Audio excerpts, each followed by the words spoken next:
Hello,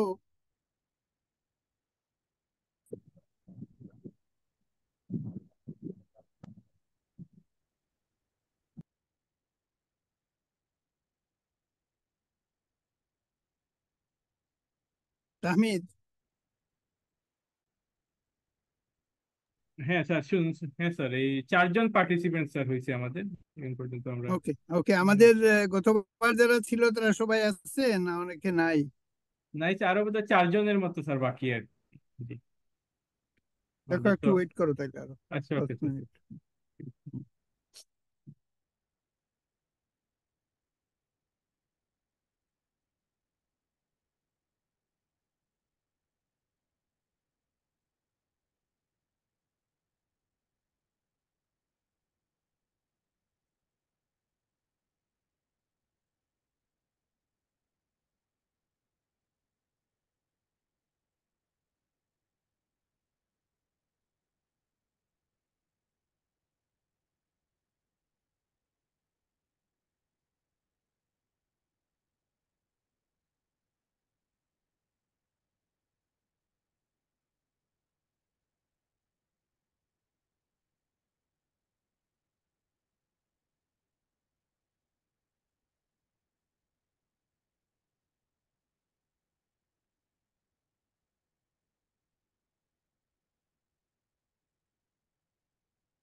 ওকে, আমরা একটু কিছুক্ষণ পরে দেখি যদি আর কেউ জয়েন করবে না, দেন উই ক্যান স্টার্ট, তাই না?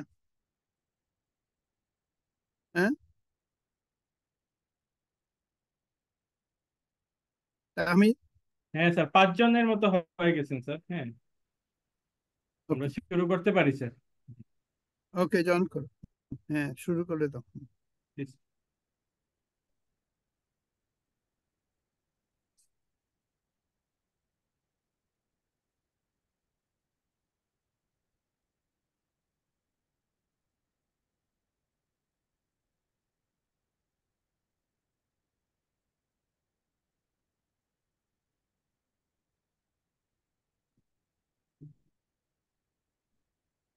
হ্যালো। হ্যাঁ স্যার। হ্যাঁ, okay. So thank you for joining. আজকে নাম্বার 3 আমাদের একটা ডিসরাপশন হয়েছিল because of the situation in the country. তো আজকে আমরা রিভার্স জেনেটিক্স, ফরওয়ার্ড জেনেটিক্স, আগে আমরা ডে 1-এ আমরা কভার করেছি before Mendel, pre Mendelian genetics. তার লেকচার 2-তে আমরা কভার করেছি মেন্ডেলিয়ান জেনেটিক্স। আর আজকে আমরা কভার করব মলিকুলার বায়োলজি, ডিএনএ। ডিএনএ হিসাবে আমরা যেটা দেখি আজকাল, DNA has become much more important than formal genetics, যেটা আমরা আগে কভার করেছি। So the first slide please. তো প্রথমে ডিএনএ সম্বন্ধে গেলে এটা একটা প্রোগ্রেসিভলি হয়েছে। প্রথমে যেটা ডিসকভার হয়েছে বাই ফ্রেডেরিক মিশার। ফ্রেডেরিক মিশারের নামটা মনে রাখা খুব দরকার। তার নামে একটা ইনস্টিটিউট আছে সুইজারল্যান্ডে, ফ্রেডেরিক মিশার ইনস্টিটিউট। এবং উনি নিউক্লিয়েন বলে একটা সাবস্টেন্স, যেটাকে এখন আমরা ডিএনএ বলি। এটা তিনি হোয়াইট ব্লাড সেল থেকে আইসোলেট করেছিলেন 1869। So you can see it's progressing slowly. তারপর বোভারি এন্ড সাটন ল্যান্ডমার্ক কাজ করলেন, করে দেখালেন যে ক্রোমোসোমটা দিয়ে জিন আমরা যেটাকে বলি বা মেন্টাল বলেছিলেন, এটা আছে ক্রোমোসোমের মধ্যে। আর গ্রিফিথ এক্সপেরিমেন্ট করলেন 1928-এ। So you can see it starting 1870 and is slowly progressing, একটা একটা করে 20 বছর 30 বছর পরে পরে একটা ডিসকভারি হচ্ছে। সো এটা এক ধরনের প্রোগ্রেসিভ রিভেলেশন আর কি, যেটা গ্রিফিথ দেখালেন 1928-এ, যে এটা যে প্যাথোজেনিক ব্যাকটেরিয়ার যে প্যাথোজেনিসিটি এটা ডিএনএ এর মাধ্যমে হয়। একটু আমার আমার একটা আর্জেন্ট টেক্সট আসছে, আমি একটু এক সেকেন্ড নেই। ওকে স্যার, সমস্যা নেই। এক সেকেন্ড ওকে স্যার।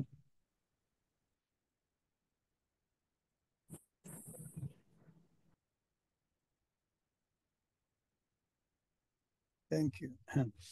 তো নেক্সট স্লাইড। 1920 পর্যন্ত আমরা এসেছি এবং গ্রিফিথ এক্সপেরিমেন্ট করে দেখালেন যে প্যাথোজেনিক ব্যাকটেরিয়াতে যা হয় এটার মাধ্যমে হেরিডিটি ট্রান্সমিটেড হয়। এবং এই যে এভারি ম্যাকলয়েড ম্যাকার্টি ফেমাস এক্সপেরিমেন্ট, এটাতে আরো ভালো করে এই জিনিসগুলো দেখানো হলো। সো বিজ্ঞান তো প্রোগ্রেস করে ইন স্টেপস, 20 বছর 30 বছর পরে পরে নতুন নতুন এক একটা, যেটা আমরা এখন we take it for granted, এখন আমরা জানি সব ডিএনএ এর মধ্যে, কিন্তু এটা বুঝতে তো মানুষের ইন স্টেজেস ইন ফেজেস এটা হয়েছে। Next slide. এক্সপেরিমেন্টটা খুব ফেমাস, হার্শি চেজ এক্সপেরিমেন্ট 1952 সালে। 1952 সালে এটা হয়েছিল, ডিএনএ ডিসকভারি হয়েছিল এরকম সময়। এবং সেখানে দেখানো হয়েছে যে জেনেটিক ম্যাটেরিয়াল যেটা ফেজ বা ফাজ, এটা এক ধরনের ভাইরাস যেটা ব্যাকটেরিয়াকে ইনফেক্ট করে, এবং এটা সরাসরি ডিএনএ ইনজেক্ট করে দেখানো গেল যে ডিএনএ ইনজেক্ট করা আর phage infection is due to DNA. So pure DNA isolate করে এটা প্রমাণ করা হলো যে হেরিডিটারি ম্যাটেরিয়াল হচ্ছে ডিএনএ তে। অনেকে ভাবতো এটা হয়তো প্রোটিনে আছে। Next slide. এবং ফাইনালি যে ফেমাস এক্সপেরিমেন্ট যে DNA structure was discovered in 1953, এবং এটা অবভিয়াসলি বায়োলজির একটা মেজর একটা অ্যাচিভমেন্ট যে ডিএনএ স্ট্রাকচার ওয়াজ ডিসকভার্ড। এবং এটার মাধ্যমে যেটা প্রমাণিত হলো যে central dogma of molecular biology in 1958, যেটা বলে DNA makes RNA, RNA makes protein. এবং এটার পরবর্তী, সো এখানে এই দুই ব্যক্তিকে দেখা যাচ্ছে, এবং ওনারা যে যে ছবি দিয়ে, ছবিটা ইনফ্যাক্ট আমার এখানে দেখানো উচিত ছিল, যে একজন মহিলা বিজ্ঞানী রোজালিন্ড ফ্রাঙ্কলিন, উনি এক্স রে ক্রিস্টালোগ্রাফির ছবি তুলেছিলেন, এবং সেই ছবির মাধ্যমে এই স্ট্রাকচারটা এই দুই ব্যক্তি মডেল বিল্ড করে মডেল বানিয়ে ওনারা ডিসকভার করলেন। তো এইভাবে জিনিসটা হয়ে গেল, এবং এটা এক ধরনের major discovery in molecular biology. তারপর 1961 সালে Francois Jacob and Monod, Sydney Brenner এবং ম্যাথিউ মেসেলসনের মাধ্যমে দেখালেন যে there is a intermediate called messenger RNA. So DNA থেকে একটা মেসেজ হয়, মেসেঞ্জার আরএনএ হয়, এবং তারপর ওইটা থেকে প্রোটিন হয়। Next slide. তো তারপর যেটা হলো, এখন আমরা তো সব জেনে গিয়েছি, কাজেই আমরা এক ধরনের ইতিহাস বলছি যে জেনেটিক কোড, এখন ডিএনএ তে যে কোড আছে এটা কিভাবে প্রোটিনে পরিণত হয়। এবং কোডটা, এটা তো এমন ম্যাথমেটিক্যাল কোড না যে একজন ব্যক্তি কোডটাকে পাঠোদ্ধার করবে, এরকম না। এই কোডটা হচ্ছে বায়োলজির কোড, এবং বায়োলজির আর একটা মেশিনারি, এটাকে বুঝতে হবে। তো কোন মেশিনটা কোড? ডিএনএ মেশিনটা হলো কোড। আর কোন মেশিনটা এটা পড়ে? এটা হলো সেলের ভিতরে আর একটা মেশিন এটা পড়তে পারে, এবং এটা তিনটা করে, যেমন এটিজি, এই সাইকেলটা এখানে দেওয়া আছে, যেটা আমরা সবাইকে পৌঁছে দেবো এক সময়, যে ট্রিপলেট কোডন, ট্রিপলেট, তিনটা নিউক্লিওটাইড মিলে একটা কোড হয়, এবং ওই কোডের কারণে একটা অ্যামাইনো অ্যাসিড হয়, এবং অ্যামাইনো অ্যাসিড মিলে যুগ সূত্র করে প্রোটিন হয়, এবং প্রোটিনই সমস্ত জীবন গঠিত করে। তো প্রথমে এটা হলো ডিএনএ এর কোড, যেটা আরএনএ মেসেঞ্জার মাধ্যমে প্রোটিন কোডে পরিণত হয়। এই হলো মোটামুটি বায়োলজির ফর্মুলা যেটা। এবং 70-এর দশকে এসে, ততদিনে আমিও 79-তে আমিও কাজে লেগে গেছি। 70-এর দশকে এসে জানা গেল যে এই ডিএনএটাকে কাটাছেঁড়া করা যায়, একটা সিজারের মতো কেটে একটার সাথে আরেকটা জোড়া লাগানো যায়। এইভাবে শুরু হয়ে গেল। Next slide. তো এখানে অনেকগুলো ডিসকভারি পরে আসলো। 83 সালে আমরা এখন পিসিআর বলি, সবাই জানে পিসিআর।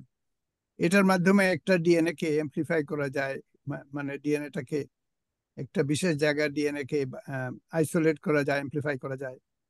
এটা হলো 1983 সালে পিসিআর, সবাই শুনবে হয়তো বলতেছে পিসিআর মেশিন এটসেট্রা। আর হিউম্যান জিনোম প্রজেক্টের শুরু হলো 1990 সালে এবং 2003-এ এসে এটা পরিণতি লাভ করলো, আমাদের পুরা হিউম্যানের ডিএনএ সিকোয়েন্সড হয়ে গেল। Next slide. এখন আমি আসি এপিজেনেটিক্স। তো ডিএনএ এর মধ্যে কোড আছে, এটা নির্ভর করবে, এটার উপর নির্ভর করে কারো চুল কালো, কারো চুল নীল, কারো চোখের রং নীল, কারো চোখের রং ব্ল্যাক, এগুলো তো সবই আমরা জানি। কিন্তু এটা কি শেষ কথা? দেখা গেল এটা শেষ কথা নয়। এই ডিএনএটাকে পেঁচিয়ে, এই যে পেঁচানোটা দেখা যাচ্ছে নিচে, এই ছোট ছোট বলের মতো, যেভাবে মেয়েরা আগে উলকে এইভাবে বলের মধ্যে রেখে বুনতো, হাতে হাতে হাতে বুনতো, এটা এখন আর দেখা যায় না। যে বিশাল লেংথের উল, এটাকে পেঁচিয়ে পেঁচিয়ে ছোট ছোট ব্লবে রাখা হতো। তো ডিএনএ এত লম্বা যে এটাকে তো পেঁচাতে হবে, পেঁচিয়ে রাখতে হবে, এবং এটা পেঁচিয়ে রাখা হয় যে যে বলগুলাতে, এগুলাকে বলা হয় হিস্টোন। এবং এই পেঁচানো অবস্থায় এটা যাতে প্রকাশিত না হয়, সেই জন্য বিভিন্ন তরিকা রয়েছে, বিভিন্ন মেশিনারি রয়েছে। এবং এই পুরা নিউক্লিক এই যে এই যে হিস্টোন, যেটা এই হিস্টোনের মধ্যে ডিএনএ কে পেঁচিয়ে রাখার যে প্রক্রিয়া এবং এটার যে খুলে যাওয়া, এই পুরা বিজ্ঞানটাকে বলে এপিজেনেটিক্স। তো মোটামুটি যুক্তি যেটা আমি একটু বলি, যে একটা একটা কোডের মধ্যে ইনফরমেশন রয়েছে সুতার মতো লম্বা, অনেক বেশি লম্বা, তো এটাকে পেঁচিয়ে রাখা হয়। পেঁচিয়ে রাখার ফলে এটা প্রকাশিত হতে পারে না, এটা এক্সপ্রেস হতে পারে না। এবং ওই যে পেঁচানোর যে মেশিন রয়েছে, এই মেশিনটা যখন খুলে যায় তখন এটা প্রকাশিত হয়। যেমন একইভাবে আমরা চাই যে চুলের মধ্যে যে সেল আছে এটা ব্রেইনে যাতে প্রকাশিত না হয়, তাহলে তো ব্রেইনের মধ্যে চুল হয়ে যাবে, তাই না? কিন্তু নিউরাল সেলে বা বা স্কিনের সেলে, যেখানে যেখানে চুল নাই, সেখানে এগুলাকে সাপ্রেস করে রাখে এইভাবে পেঁচানোর মাধ্যমে। কিন্তু পেঁচানোটা যখন, গিটটা যখন খুলে যায় বা পেঁচানো জিনিসটা যখন প্রকাশিত হয়ে পড়ে, তখন জিনটা যেটা এক্সপ্রেস হওয়ার কথা ছিল না, এক্সপ্রেস হয়ে পড়ে। এবং এই পুরা এটা কোডের কন্ট্রোল না, কোড তো এটিজিসি লেখা রয়েছে ডিএনএ, কিন্তু পেঁচিয়ে রাখার যে কন্ট্রোল, এটাকে মুদ্রা কথায় এপিজেনেটিক্স। এটা কোনো জেনেটিক চেঞ্জ না, এটা এপিজেনেটিক চেঞ্জ। এবং এটার মাধ্যমে দেখা যাচ্ছে এখন জেনেটিক্স এর মাধ্যমে যতখানি হচ্ছে, তার চেয়ে অনেক বেশি হচ্ছে এপিজেনেটিক্স। যেমন একটা এক্সাম্পল দেই, আমাদের সাধারণ সেলগুলাতে অনেক অনেক জিন আছে যেটা এইভাবে পেঁচিয়ে একদম বন্ধ করে রাখা হয়, যেমন এটা প্রকাশিত যাতে না হয়। তো বিভিন্ন লাইফের বিভিন্ন কারণে, আমাদের ফুডের কারণে, আমরা যদি স্ট্রেসড হয়ে যাই, এই সমস্ত কারণে এই পেঁচানোটা খুলে যায়, গিটটা খুলে যায়, তখন জিনটা প্রকাশিত হয়ে পড়ে। তো যেখানে ক্যান্সার হওয়ার কথা নয়, সেখানে ক্যান্সার হয়ে যায়। অনেক এপিজেনেটিক্স হয় এই ধরনের ক্যান্সারের কারণে। তো আমি ব্যক্তিগতভাবে আবার আত্মজীবনীমূলক কথায় ফিরে আসি। আমি এপিজেনেটিক্স এর একটা বিরাট গ্রুপ বা গ্রুপ অফ জিন বা এপিজেনেটিক প্রোগ্রাম আমার নিজের কাজের মাধ্যমে প্রকাশিত হলো, এটা কিছুটা এখন আমি বলবো। Next slide.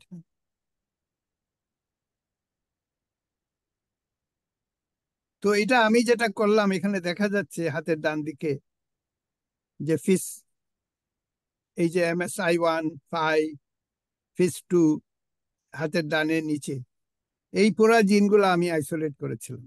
এবং আমি যেটাকে FIS1 বললাম, অন্য গ্রুপও তখন আমার নামটা একটু নিয়ে গেল, নিয়ে তারা MEA বললো, মিডিয়া বললো। আরেকজন নিয়ে গেল আমার FIS3, যেটা আমি FIS1, FIS2, FIS3 করেছিলাম। তো বিজ্ঞানে যা হয়, কম্পিটিশন, অন্য লোক আসলো, এসে আমাকে শুধু একটা নামই দিল, বাকিগুলা পশ্চিমা লোক, তারা খুব শক্তিশালী, তারা নিজেরা কাইন্ড অফ নিয়ে গেল। দুটা জিনিস আমার নিয়ে গেল, আমি শেষ পর্যন্ত জাস্ট 1/3 পেলাম।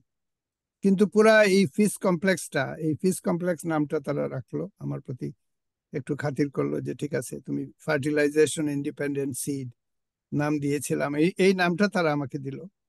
কিন্তু এখানে ফিস কমপ্লেক্স হিসাবে অনেক পরিচিত হলো। এখানে দেখা যাচ্ছে এটা একটা টেক্সট বুক থেকে আমি নিয়েছি। তো আমার সেই কাজ, আমার চিন্তা ভাবনার কাজটা পশ্চিমা বা ইন্টারন্যাশনাল সায়েন্সে টেক্সট বুকে চলে আসলো, ফিস কমপ্লেক্স। সো ফিস, FIS কমপ্লেক্স লিখে আবেদ চৌধুরী লিখলে তোমরা এটা দেখতে পাবে। তো এটা কি কারণে এপিজেনেটিক্স এর সাথে সম্পর্ক, এটা একটা বিশেষ একটা এপিজেনেটিক্স এর একটা বিরাট অংশ হচ্ছে ফিস কমপ্লেক্স। এবং আমার এই ক্ষুদ্র কাজ যখন আমি চিন্তা করে বের করেছিলাম 90-এর দশকে, এটা এখন সারা পৃথিবীতে ছড়িয়ে গিয়ে এটা একটা বিশাল বিজ্ঞান হয়ে গেছে, ফিস বায়োলজি। তো এটা এটা কিভাবে আমি করলাম, আমি একটা ধারণা আমার ছিল যে পলেন ছাড়া, পুরুষ অংশ ছাড়া কি বীজ হতে পারে, এই একটা প্রশ্ন। এই প্রশ্নের সম্মুখীন হয়ে আমি একটা জেনেটিক্স এক্সপেরিমেন্ট করলাম। আমি প্রথমে প্লান্ট থেকে একটা সর্ষে জাতের উদ্ভিদ ছিল, এটার ফুল এখানে দেখা যাচ্ছে, ছোট্ট সাদা সাদা ফুল। তো আমি প্রথমে পলেনটা সরিয়ে দিলাম, পুরুষ অংশটা। নর্মালি পুরুষ এবং নারী অংশ দুটেই ফুলের মধ্যে থাকে। আমি পুরুষ অংশটা সরিয়ে অনেক মিউটেজেনাইজ করলাম, এবং আমি চাইলাম যাতে বীজটা হয়ে যায় পলেনের উপস্থিতির বাইরে, পলেন থাকবে না অথচ বীজ হয়ে যাবে। এরকম একটা এক্সপেরিমেন্ট আমি করলাম। এপিজেনেটিক্স এর কোনো চিন্তাই আমার মাথায় ছিল না। আমি শুধুমাত্র পুরুষহীন পিতৃহীন বীজের সন্ধানে লিপ্ত হলাম। এবং যখন দীর্ঘদিনের কাজ, এখানে 3-4 বছরের অনেক খাটুনির পরে আমি যখন মিউটেন্ট গুলা পেলাম এবং করেসপন্ডিং জিন গুলাকে আমি আইসোলেট করলাম, তখন দেখা গেল যে এগুলা এপিজেনেটিক্স এর একটা বিরাট অংশ। এবং এপিজেনেটিক্স এর মাধ্যমে যে যে ফিমেল ফিমেল গামিট যেটা বা এগ বলতে পারে, একটা কেন বাচ্চা হয়ে যাচ্ছে না, এটা এপিজেনেটিক্স এর কারণে বন্ধ করে রাখা হয়েছে। এবং পলেন এসে, পুরুষের রোল হলো এসে এই দুয়ারটা খুলে দেওয়া। এইভাবে সন্তানের জন্ম হয় পিতা এবং মাতার মাধ্যমে। কিন্তু আমি মাদারের মধ্যে এমন সব পরিবর্তন আনতে পারলাম যে এটা এমনি খুলে যায়, তখন আর পিতা লাগে না। মোদ্দা কথা এটাই হলো ফিস বায়োলজি, যেটা সূত্রপাত আমি এবং আমার এক টেকনিশিয়ান, চাইনিজ টেকনিশিয়ান মিলে করেছিলাম। এটা এপিজেনেটিক্স এর একটা স্তম্ভ বলা যেতে পারে, এবং এটা এখন আন্তর্জাতিক বিজ্ঞানের একটা বিরাট শাখায় পরিণত হয়েছে। Next slide. তো এখানে অনেক ডিটেলস আছে ফিস ফিস কি করে না করে, বাট আমি একটু ছবির দিকে চলে যাই। Next slide. আর একটু সামনে যাও, একটু পরে ছবি আছে, আর একটু পরে যাও। এই যে এই এক্সপেরিমেন্টটা আমি করেছিলাম। তো বিতে দেখা যাচ্ছে যে একটা একটা একটা ছোট্ট আহ, যেটার ভিতর কোনো বীজ নাই, একটা আহ, অংশ, গাছের একটা অংশ। এবং এই এই যে স্টিকের মধ্যে কোনো অ্যান্থার নাই, এটা আমি মেইলটা সরিয়ে দিয়েছিলাম। তারপর ওইটাকে যখন আমি এমনি পলিনেট করে দেখালাম যে বীজ হয়, বাইরে থেকে পলেন আনলে অন্য গাছ থেকে, নিচে সিতে দেখাচ্ছে। আর এ হচ্ছে যে এমন সব বীজ যেটার কোনো পিতা নাই। এটা আমি মিউটোজেনেসিস এর মাধ্যমে আমি এবং আমার টেকনিশিয়ান মিলিয়ে আমরা ম্যাটার্নাল মায়ের জিনোমটাকে এমন ভাবে পরিবর্তন করলাম যে পিতা ছাড়াই বীজ বানানো শুরু করলো। এইটা এইটা আমরা একটা ফরওয়ার্ড মিউটেশন বা মিউটোজেনেসিস বা জেনেটিক্স এর যে মেন্ডেলিয়ান জেনেটিক্স এর নিয়ম অনুযায়ী করেছিলাম। এবং এটার মাধ্যমে এই জিনগুলা খুঁজে পেয়েছিলাম, 3টা জিন। এবং এপিজেনেটিক্স এর একটা বিরাট অংশ আমরা বীজের ব্যাপারে উন্মোচিত করেছিলাম। তো প্রিভিয়াস স্লাইড গুলাতে একটু যাও। তো কি আমরা উন্মোচিত করেছিলাম যে এই জিনগুলা এইভাবে পেঁচানো থাকে, এবং এগুলাকে পেঁচিয়ে রাখার যে মেশিন যেটা উপরে দেখা যাচ্ছে জিনগুলা, এই জিনগুলাকে আমরা মিউটেট করেছিলাম, নষ্ট করে দিয়েছিলাম। তার ফলে জিনগুলা অস্বাভাবিকভাবে ইনঅ্যাপ্রোপ্রিয়েটলি প্রকাশিত হয়ে গিয়েছিল। আর সাধারণত পিতার জিন এসে এগুলাকে সরায়, কিন্তু আমরা পিতার জিনকে এড়িয়ে গিয়ে নিজেরা এটা সরানোর বিদ্যাটা শিখে গিয়ে এক ধরনের এপিজেনেটিক্স এর একটা একটা বিশাল একটা নলেজ বেস আমরা প্রাথমিকভাবে উন্মোচিত করেছিলাম। সো মাচ সো যে এটা পরে টেক্সট বুকে চলে গিয়েছে, এবং এটা বর্তমানে টেক্সট বুকের একটা অংশ। Next slide. Next slide. Next slide. এবং এই কাজটা এত ইম্পর্টেন্ট যে এই মূল কাজটা যেটা সর্ষে জাতের উদ্ভিদে হয়েছিল, কিন্তু গেল বছর এটা নেচার প্লান্টসে কভার হয়েছিল, কারণ এই কাজটা আমরা ধানে করতে পেরেছিলাম। পিতৃহীন বীজ আমরা রাইসে করেছিলাম এবং সেটা নেচারে পাবলিশ হয়েছিল as a cover story. Next slide.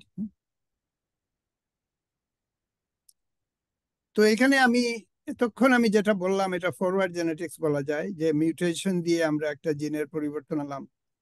আমরা আমরা একটা উদ্ভিদ জাতীয় বৃক্ষে দেখলাম যে বীজ হয়ে যাচ্ছে পিতা ছাড়া। এগুলা এগুলা আমরা কোনো কোন জিনে করেছিলাম এটা না জেনে আমরা করে ফেলেছিলাম জিনিসটা, যেটাকে বলে ফরওয়ার্ড জেনেটিক্স। আর রিভার্স জেনেটিক্স হচ্ছে আমরা জিনগুলো আইসোলেট করে ফেলেছি, আমরা যেমন ডিএনএ আইসোলেট করেছি একটা অর্গানিজম থেকে, কিন্তু আমরা এখন জানতে চাই যে একটা বিশেষ জিন নক আউট করে দিলে কি হয়, এটা আমরা জানতে চাই। সেটা আমরা কিভাবে করব, এই বিদ্যাটাকে বলে রিভার্স জেনেটিক্স। তো এই কোর্সের জন্য এটা জানা একটু খুব দরকার। প্রথমে হচ্ছে ফরওয়ার্ড জেনেটিক্স এবং তারপরে হচ্ছে রিভার্স জেনেটিক্স।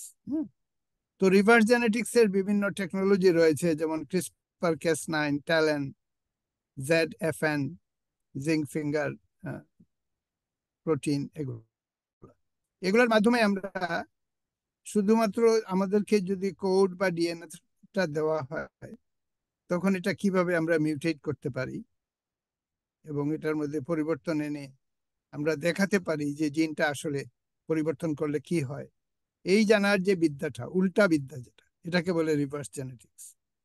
Next slide.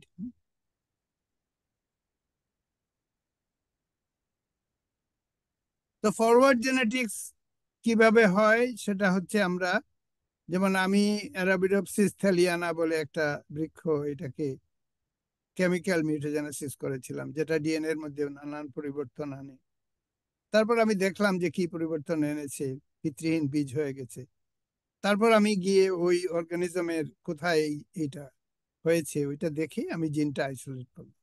আর রিভার্স জেনেটিক্স হলো যে প্রথমেই আমি যেমন ডিএনএটা পেয়ে গেলাম, হ্যাঁ, আমি কিছুই জানি না, আমি জেনেটিক্স জানি না, এটা সম্বন্ধে কিছুই জানি না, আমি শুধুমাত্র সেল থেকে ডিএনএটা নিয়েছি। তখন আমি করব কি, ওই ডিএনএ এর মধ্যে আমি চেঞ্জটা আনবো, যেটাকে বলে এখন জিন এডিটিং বা ক্রিসপার Cas9। তারপর ওই পরিবর্তিত ডিএনএটা আমি সেলের ভিতর ঢুকিয়ে দেব, ঢুকিয়ে আমি একটা পার্টিকুলার জিনের মধ্যে পরিবর্তনটা আনবো, এনে জিজ্ঞেস করবো যে পরিবর্তনের ফলে প্লান্টটা বা যে কোনো অর্গানিজম, মাইস হতে পারে, ড্রোসোফিলা হতে পারে, পি হতে পারে, রাইস হতে পারে, যে এই ডিএনএটা বদলে দিলে এই গাছটা কেমন। উল্টা একটা চিন্তা, ডিএনএ দিয়ে যেটা শুরু হয়, যেটা আধুনিক, আর অন্যটা হচ্ছে অনেক প্রাচীন, যে একটা গাছকে বদলে দিলে আরেকটা গাছের কেমন হয়। এটা হলো প্রাচীন পুরনো জেনেটিক্স। আর রিভার্স জেনেটিক্স হলো নতুন জেনেটিক্স, যেটার একটা বিশেষ অংশ হলো ক্রিসপার Cas9 বা জিন এডিটিং, যেটার নাম পৃথিবীর সর্বত্র ছড়িয়ে গেছে। Next slide. আবার আমি এখানে বলি, কারণ এই কোর্সে যারা নিচ্ছে তাদেরকে এই কনসেপ্টটা বোঝা খুব খুব জরুরি, কারণ এটা ইম্পর্টেন্ট। সেটা হচ্ছে যে দুই টাইপের জেনেটিক্স আছে পৃথিবীতে, ফরওয়ার্ড জেনেটিক্স যেটা প্রাচীন জেনেটিক্স, আর রিভার্স জেনেটিক্স যেটা হচ্ছে নতুন জেনেটিক্স। Next slide. এবং বিভিন্ন এই জিন এডিটিং এর বিভিন্ন টুল রয়েছে, CRISPR Cas9, TALEN, ZFN, zinc finger nucleases. তো এখানে অনেকে আছে যারা জেনেটিক্স সম্বন্ধে একটা ধারণা নিয়ে যেতে চাচ্ছে বা আলাপ আলোচনা করতে চাচ্ছে ভবিষ্যতে। তো তারা এটা এটা শিখবে এখান থেকে, এই কোর্স থেকে এই আধুনিক ব্যাপারগুলো শিখবে।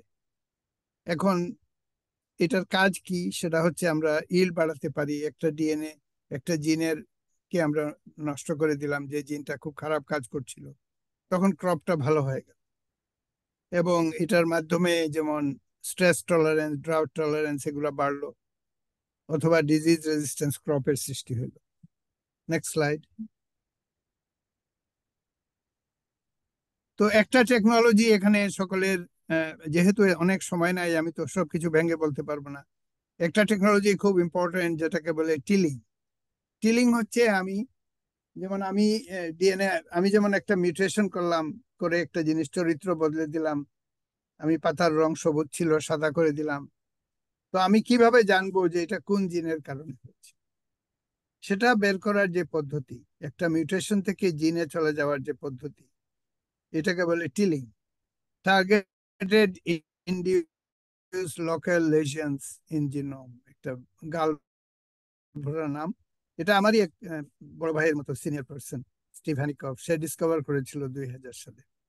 তো টিলিংটা, জিন এডিটিং এর মতো টিলিংটা জানাটা খুব দরকার। Next slide.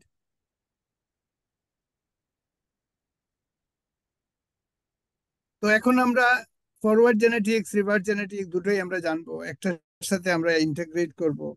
আমাদের উদ্দেশ্য কি? আমাদের উদ্দেশ্য হচ্ছে সমাজে আমরা একটা মানে পৃথিবীর জন্য আমরা ভালো করব, যেখানে খাবারের উৎপাদন কম কম সেটা বাড়াবো। আমরা এই বিজ্ঞানকে মানুষের কোনো কাজে লাগাবো। এবং এটার একটা সাকসেসফুল এক্সাম্পল হয়েছে রাইসে ড্রট টলারেন্স, বা আমি যেটা দেখালাম আমার পঞ্চব্রীহি, ফরওয়ার্ড জেনেটিক্স এর একটা এক্সাম্পল। এবং এটা দেখাচ্ছে যে জেনেটিক্স এর একটা প্র্যাকটিক্যাল বেনিফিট রয়েছে ইন রিয়েল ওয়ার্ল্ড এগ্রিকালচার। এবং জেনেটিক্সটা আসলে মানবতার যে উন্নয়ন, এই উন্নয়নে খুব গভীরভাবে নিয়োজিত।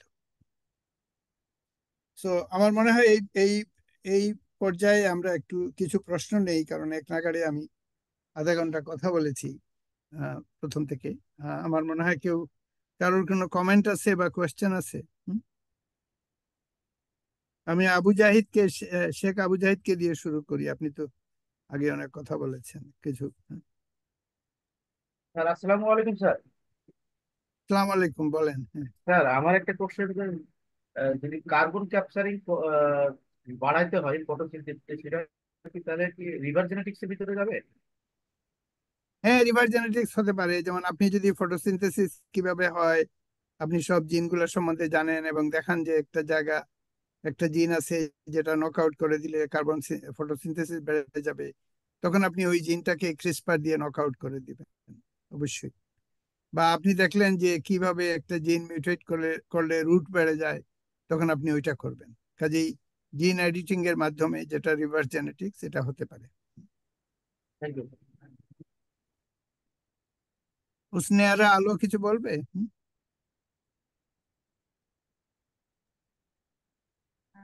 না স্যার, তবে স্যার যেটা বুঝতে পারলাম যে জিন এডিটিং এর মাধ্যমে যে ক্রপের যে রেজিলিয়েন্সি, সেটা আসলে হচ্ছে।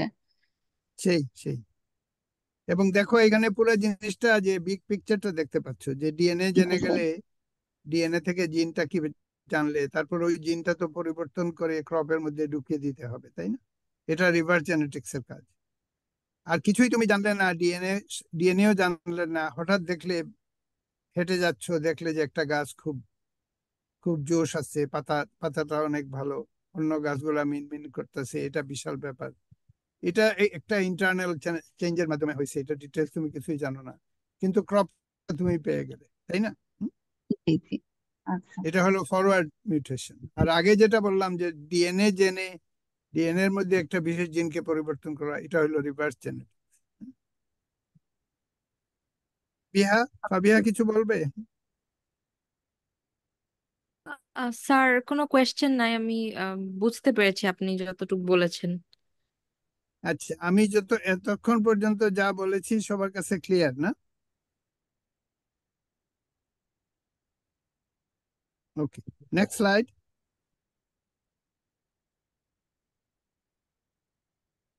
এগুলো আমি বলে ফেলেছি, বিভিন্ন স্লাইড আছে, এটা ভবিষ্যতে অবশ্যই আমি সবাইকে দিয়ে দিব। সবাই এই এই স্লাইড গুলার মাধ্যমে পুরো জিনিসটা আরো, যদি কেউ রিপিট করতে চায় বা ফিরে আসতে চায়, আমাদের অনেক স্লাইড আমরা বানিয়েছি এটার জন্য।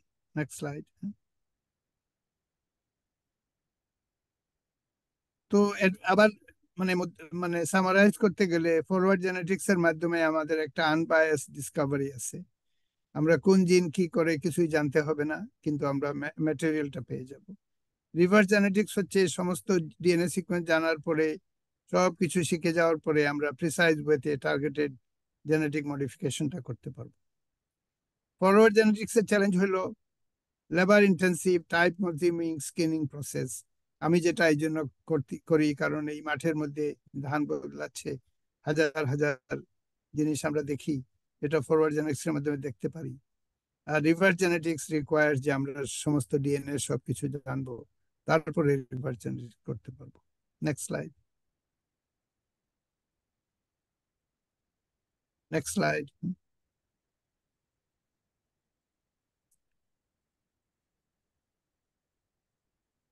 সো এটার বিভিন্ন প্রয়োগ রয়েছে, যেমন বিহেভিয়ার জেনেটিক্স, যেটাকে বলে যে আমরা ব্রেনের মধ্যে কোনো পরিবর্তন আনতে পারবো কিনা, একটা একটা মানুষের যেটাকে চরিত্র বলে, যেটাকে বিহেভিয়ার জেনেটিক্স এর আন্ডারে আসে, সেটা আমরা করতে পারবো কিনা, সেটা হলো একটা। এবং সেটার মাধ্যমে আমরা CRISPR-Cas9 টেকনোলজি, যেটা এটার মধ্যে জেনেটিক্স এর নানান চেঞ্জ এনে আমরা এমন এমন সব অর্গানিজম তৈরি করব যেটা শুধুমাত্র যে কার্বন ক্যাপচার বেশি করবে বা ওইরকম কিছু না, কিন্তু বিহেভিয়ারটা বদলে যাবে। Next slide. মেডিকেলে এটার বিরাট একটা উপযোগিতা রয়েছে, থেরাপিউটিক পটেনশিয়াল, যেমন জেনেটিক ডিসঅর্ডার যেখানে আছে সেখানে আমরা এটা সারিয়ে তুলতে পারবো। এবং CRISPR-Cas9 বা জিন এডিটিং সম্বন্ধে যারা জানে তারা জানে যে জিনিসটা খুব বিশালভাবে প্রচলিত এবং এটা ছড়িয়ে পড়তেছে।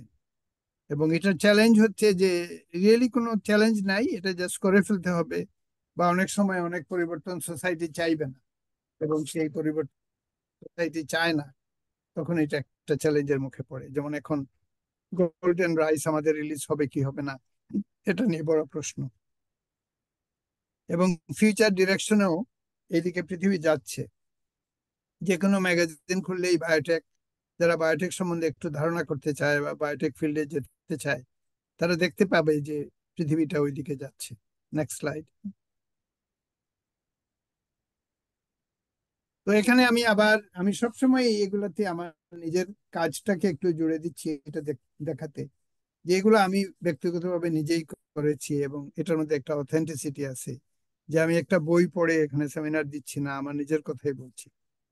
তো এখন আমি যেটা বলবো এটা হচ্ছে REC-BCD বলে একটা এনজাইম, যেটা ডিএনএ এর মধ্যে ডিএনএ কে পরিবর্তন করে। এবং এটা আমি বাংলাদেশের থেকে প্রথম 23 বছর বয়সে যখন বিদেশে গিয়েছিলাম তখনই আমি এটা করেছিলাম। এবং এই REC-BCD এর কাহিনী নিয়ে আমি কিছু কথা এখন বলবো। তো এটার বিশেষত্ব হচ্ছে এই এনজাইমটা ডিএনএ কে খুলে ফেলে। ডিএনএটা একটা দুইটা স্ট্র্যান্ড, এটা যেমন একটু গ্লুর মতো লাগানো, তো এই এনজাইমটা এটার মধ্যে ঢুকে পড়ে এটাকে একদম খুলে ফেলে। এটা হচ্ছে এটার বিশেষত্ব। আর 2 নম্বর বিশেষত্ব হচ্ছে যে এটা একটা ডিএনএ সিকোয়েন্স, যেটাকে কাই বলি আমরা, GC-TGG-TGG, এই সিকোয়েন্সটাকে এটা চিনতে পারে। এটা খুব আজব একটা ব্যাপার যে একটা এনজাইম একটা ডিএনএ সিকোয়েন্সকে চিনতে পারে। এই দুটো জিনিসই আমি খুব অল্প বয়সে, 23 বছর বয়সে ডিসকভার করেছিলাম যখন আমি আমেরিকা গিয়েছিলাম। Next slide. এবং ইলেকট্রন মাইক্রোস্কোপের মাধ্যমে এই যে একটা টাইয়ের বল মতো দেখা যাচ্ছে, যে সার্কুলার একটা জিনিস, এটা হচ্ছে এনজাইমটা ডিএনএটাকে খুলে ফেলেছে, এবং খুলে ফেলার পরে একটা বো টাইয়ের মতো একটা স্ট্রাকচার তৈরি করেছে সিঙ্গেল স্ট্র্যান্ডকে খুলে। এটা দেখা যাচ্ছে, এটা আমি ইলেকট্রন মাইক্রোস্কোপের মাধ্যমে মাইক্রোস্কোপের নিচে দেখতে পেয়েছিলাম ডিএনএ কে এইভাবে। Next slide. এবং পরবর্তীকালে অন্যরা সেই কাজে যোগ দিয়েছিল। তো REC-BCD, এই যে REC-D দেখা যাচ্ছে মডেল, এবং ডিএনএ কে কিভাবে খুলে একটা ডিএনএ আর একটা ডিএনএ এর সাথে কিভাবে জোড়া লাগায়, এটা পৃথিবীর সব বিখ্যাত জার্নালে পরে পাবলিশ হয়েছিল। যদিও কাজটা আমি শুরু করেছিলাম ঠিক ফিশ বায়োলজির মতো, এই REC-BCD কে কেন্দ্র করে বিজ্ঞানের একটা বিরাট অংশ, বিজ্ঞানের একটা বিরাট শাখা বিস্তার লাভ করেছিল ওয়েস্টার্ন ওয়ার্ল্ডে। Next slide. এবং বিভিন্ন মডেল বানিয়ে, এটা আমার নিজের কাজ না, অন্যের কাজ। তো বিজ্ঞানের একটা ব্যাপার হচ্ছে কি, যে আমি এই REC-BCD করলাম, আমি একটা দিয়ে দিলাম, আমি পাবলিশ করলাম, তারপরে তো সব কাজ তো আমি করতে পারবো না, অন্যরা করবে। তো এটা যেমন নিজের ছোট বাচ্চাকে আরেকজনের কাছে দিয়ে দেওয়ার মতো। তখন দেখা গেল যে এই ফিল্ডটা বিরাট বিকশিত হলো, অন্যরা কাজ করলো, অন্য দেশের ছাত্ররা PhD পাচ্ছে আমার কাজকে কেন্দ্র করে। এটা আমি দূর থেকে দাঁড়িয়ে দাঁড়িয়ে দেখা ছাড়া আর কোনো অপশন আমার নাই, এটা অবশ্যই এইভাবে হবে। এই জন্য বিজ্ঞানের একটা বিশেষ চরিত্র হচ্ছে, বা যে কোনো নলেজেরই, যে তোমাকে এটা দিয়ে দিতে হবে, এবং এটা দিয়ে দিয়ে দিয়ে তোমাকে আনন্দ পেতে হবে, কারণ এটা ঘরের মধ্যে বন্ধ করে রাখার কোনো সুযোগ নেই, বা এটা অনেক টাকা বানানোর সুযোগ নেই, এটা টেকনিক্যাল সুযোগ নাই। এটা সত্যি একটা সাদকা জারিয়া হিসেবে এটা এ ধরনের দান খয়রাত একটা নলেজ তুমি আহরণ করেছো, অনেক কষ্ট করে করছো, এই ক্ষেত্রে আমার হীন কষ্টের ফসল আমার। কিন্তু এটা যেমন আমি বিজ্ঞানকে দান করে দিলাম বা পৃথিবীকে দান করে দিলাম, বা এইভাবে এটা বলারও কোনোদিন সুযোগ হয় না, এই ক্লাসের সুযোগে বললাম, কিন্তু এটা একটা ফিল্ড অফ নলেজ হয়ে গেল। এটা এটাতে সবাই কন্ট্রিবিউট করছে, বিজ্ঞানটাও এরকম। এই জন্য এটা বলে এন্টারপ্রাইজ হচ্ছে এমন একটা জিনিস যেখানে অনেক লোক কাজ করে, যেমন অনেক লোক একটা ব্রিক নিয়ে, একজন লোক একটা ব্রিক দেয়, এইভাবে একটা এন্টারপ্রাইজ হয়। সো এটাও এইরকম একটা enterprise. Next slide. CRISPR Cas9 এবং জিন এডিটিং কথাটা খুব চালু হয়েছে। এটা শুধুমাত্র একটা এনজাইম একটা জায়গায় যায়, একটা বিশেষ জায়গায় যায়, গিয়ে ওই জিনটাকে নষ্ট করে দেয়, এটা হলো ক্রিসপার। কিন্তু আমি এনজাইমের সাথে এটা যখন জুড়ে দেওয়া হবে তখন ডিএনএটাকে খুলে দেওয়া যাবে, এবং খুলে দেওয়ার ফলে এখানে অনেক পরিবর্তন অনেক বেশি আনতে করা যাবে। এই জন্য আমি একটা প্রজেক্ট হাতে নিয়েছি যে CRISPR-Cas9 এর সাথে রেড-PCD মিলিয়ে একটা নতুন ধরনের জিন এডিটিং এর সম্ভাবনা তৈরি করা। এটা আমি এখানে জানালাম। Next slide. এবং সেটা করতে গিয়ে অনেক ব্যাপার স্যাপার আছে, এপিজেনেটিক্স বাধা আছে, বিভিন্ন জিনিস সরাতে হবে। আমি এখানে সবাইকে একটা ধারণা দিতে চাচ্ছি যে একটা নতুন ফিল্ড হয়েছে, একটা সাড়া পড়েছে, এখন হোপফুলি আমরা বাংলাদেশে একটা ভালো ফিউচার হবে, টেকনোলজি হবে। এই টেকনোলজি নিয়ে আমি বাংলাদেশে এসে ছাত্রদেরকে সাথে নিয়ে অনেক কিছু করতে পারবো। এই যে জিনিসটা এখন হবে, এখানে সমাজ এবং রাষ্ট্র এবং বিজ্ঞান সব একত্র হয়ে আছে, এবং এই কোর্সের মাধ্যমে আমি জানানটা দিচ্ছি, সবাইকে জানিয়ে দিচ্ছি যে এই টাইপের জেনেটিক্স, এই টাইপের মলিকুলার বায়োলজি এগুলো আমরা করেছি, আমি করেছি, এবং ভবিষ্যতে আরো করতে পারবো, এবং সবাইকে নিয়ে করতে চাচ্ছি। এটা এই কোর্সের একটা অংশ। Next slide.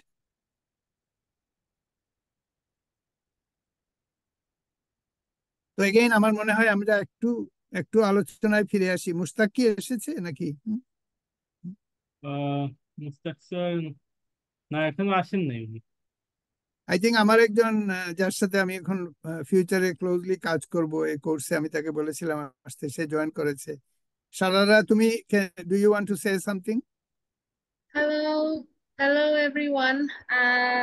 I have nothing to say. I'm very impressed by the course structure. অনেক ভালো লাগছে, অনেকদিন পর অনেক কিছু নতুন করে শিখতে পারছি, and it's a different new way of learning. I'm very excited. Very good, thank you very much. So again, Fabiha, Sharara, এখানে আলো, all of you, depending on whether you're from biology or from another field, you are getting you are learning something that about the possibility rather than specific. ব্যাপারগুলো তো অনেক detail এবং অনেকে হয়তো follow করা অনেক সময় কঠিন হবে। এখানে আমরা মোটা দাগে যেটাকে বলে ইনে মোটা দাগে হাই লেভেলে আমরা সম্ভাবনাগুলো ফ্লোট করছি, যে this is what we can do, this is what could happen in Bangladesh in the modern area of gene technology. এটাই হচ্ছে এই কোর্সের one of the reason. Next slide.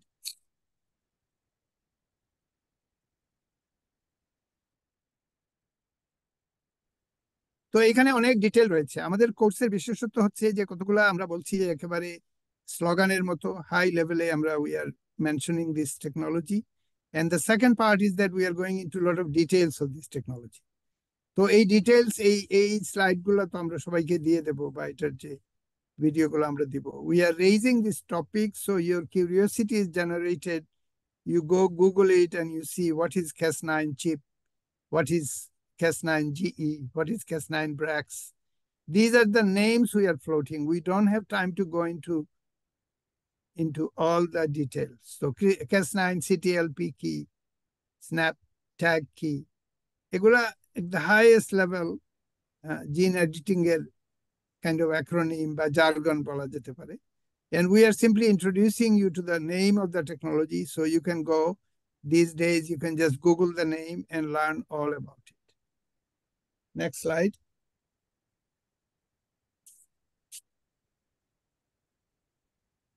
So এইখানে একটা জিনিস জানা খুব দরকার যে অনেকে জিন এডিটিং ক্রিসপার Cas9 এগুলা বলে, কিন্তু আসল ব্যাপারটা হচ্ছে এখানে ডিএনএ কে কেটে জোড়া লাগানো হচ্ছে, নতুন ধরনের ডিএনএ মিউটেশন ইন্ট্রোডিউস করা হচ্ছে একটা অর্গানিজমের মাধ্যমে।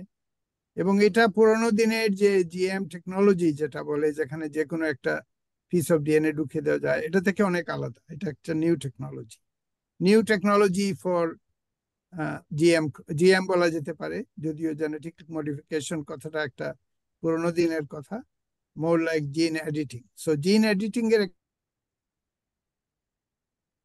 একেবারে আদ্যপান্ত ডিটেলস আমরা এখানে ইন্ট্রোডিউস করছি। Next slide. Next slide.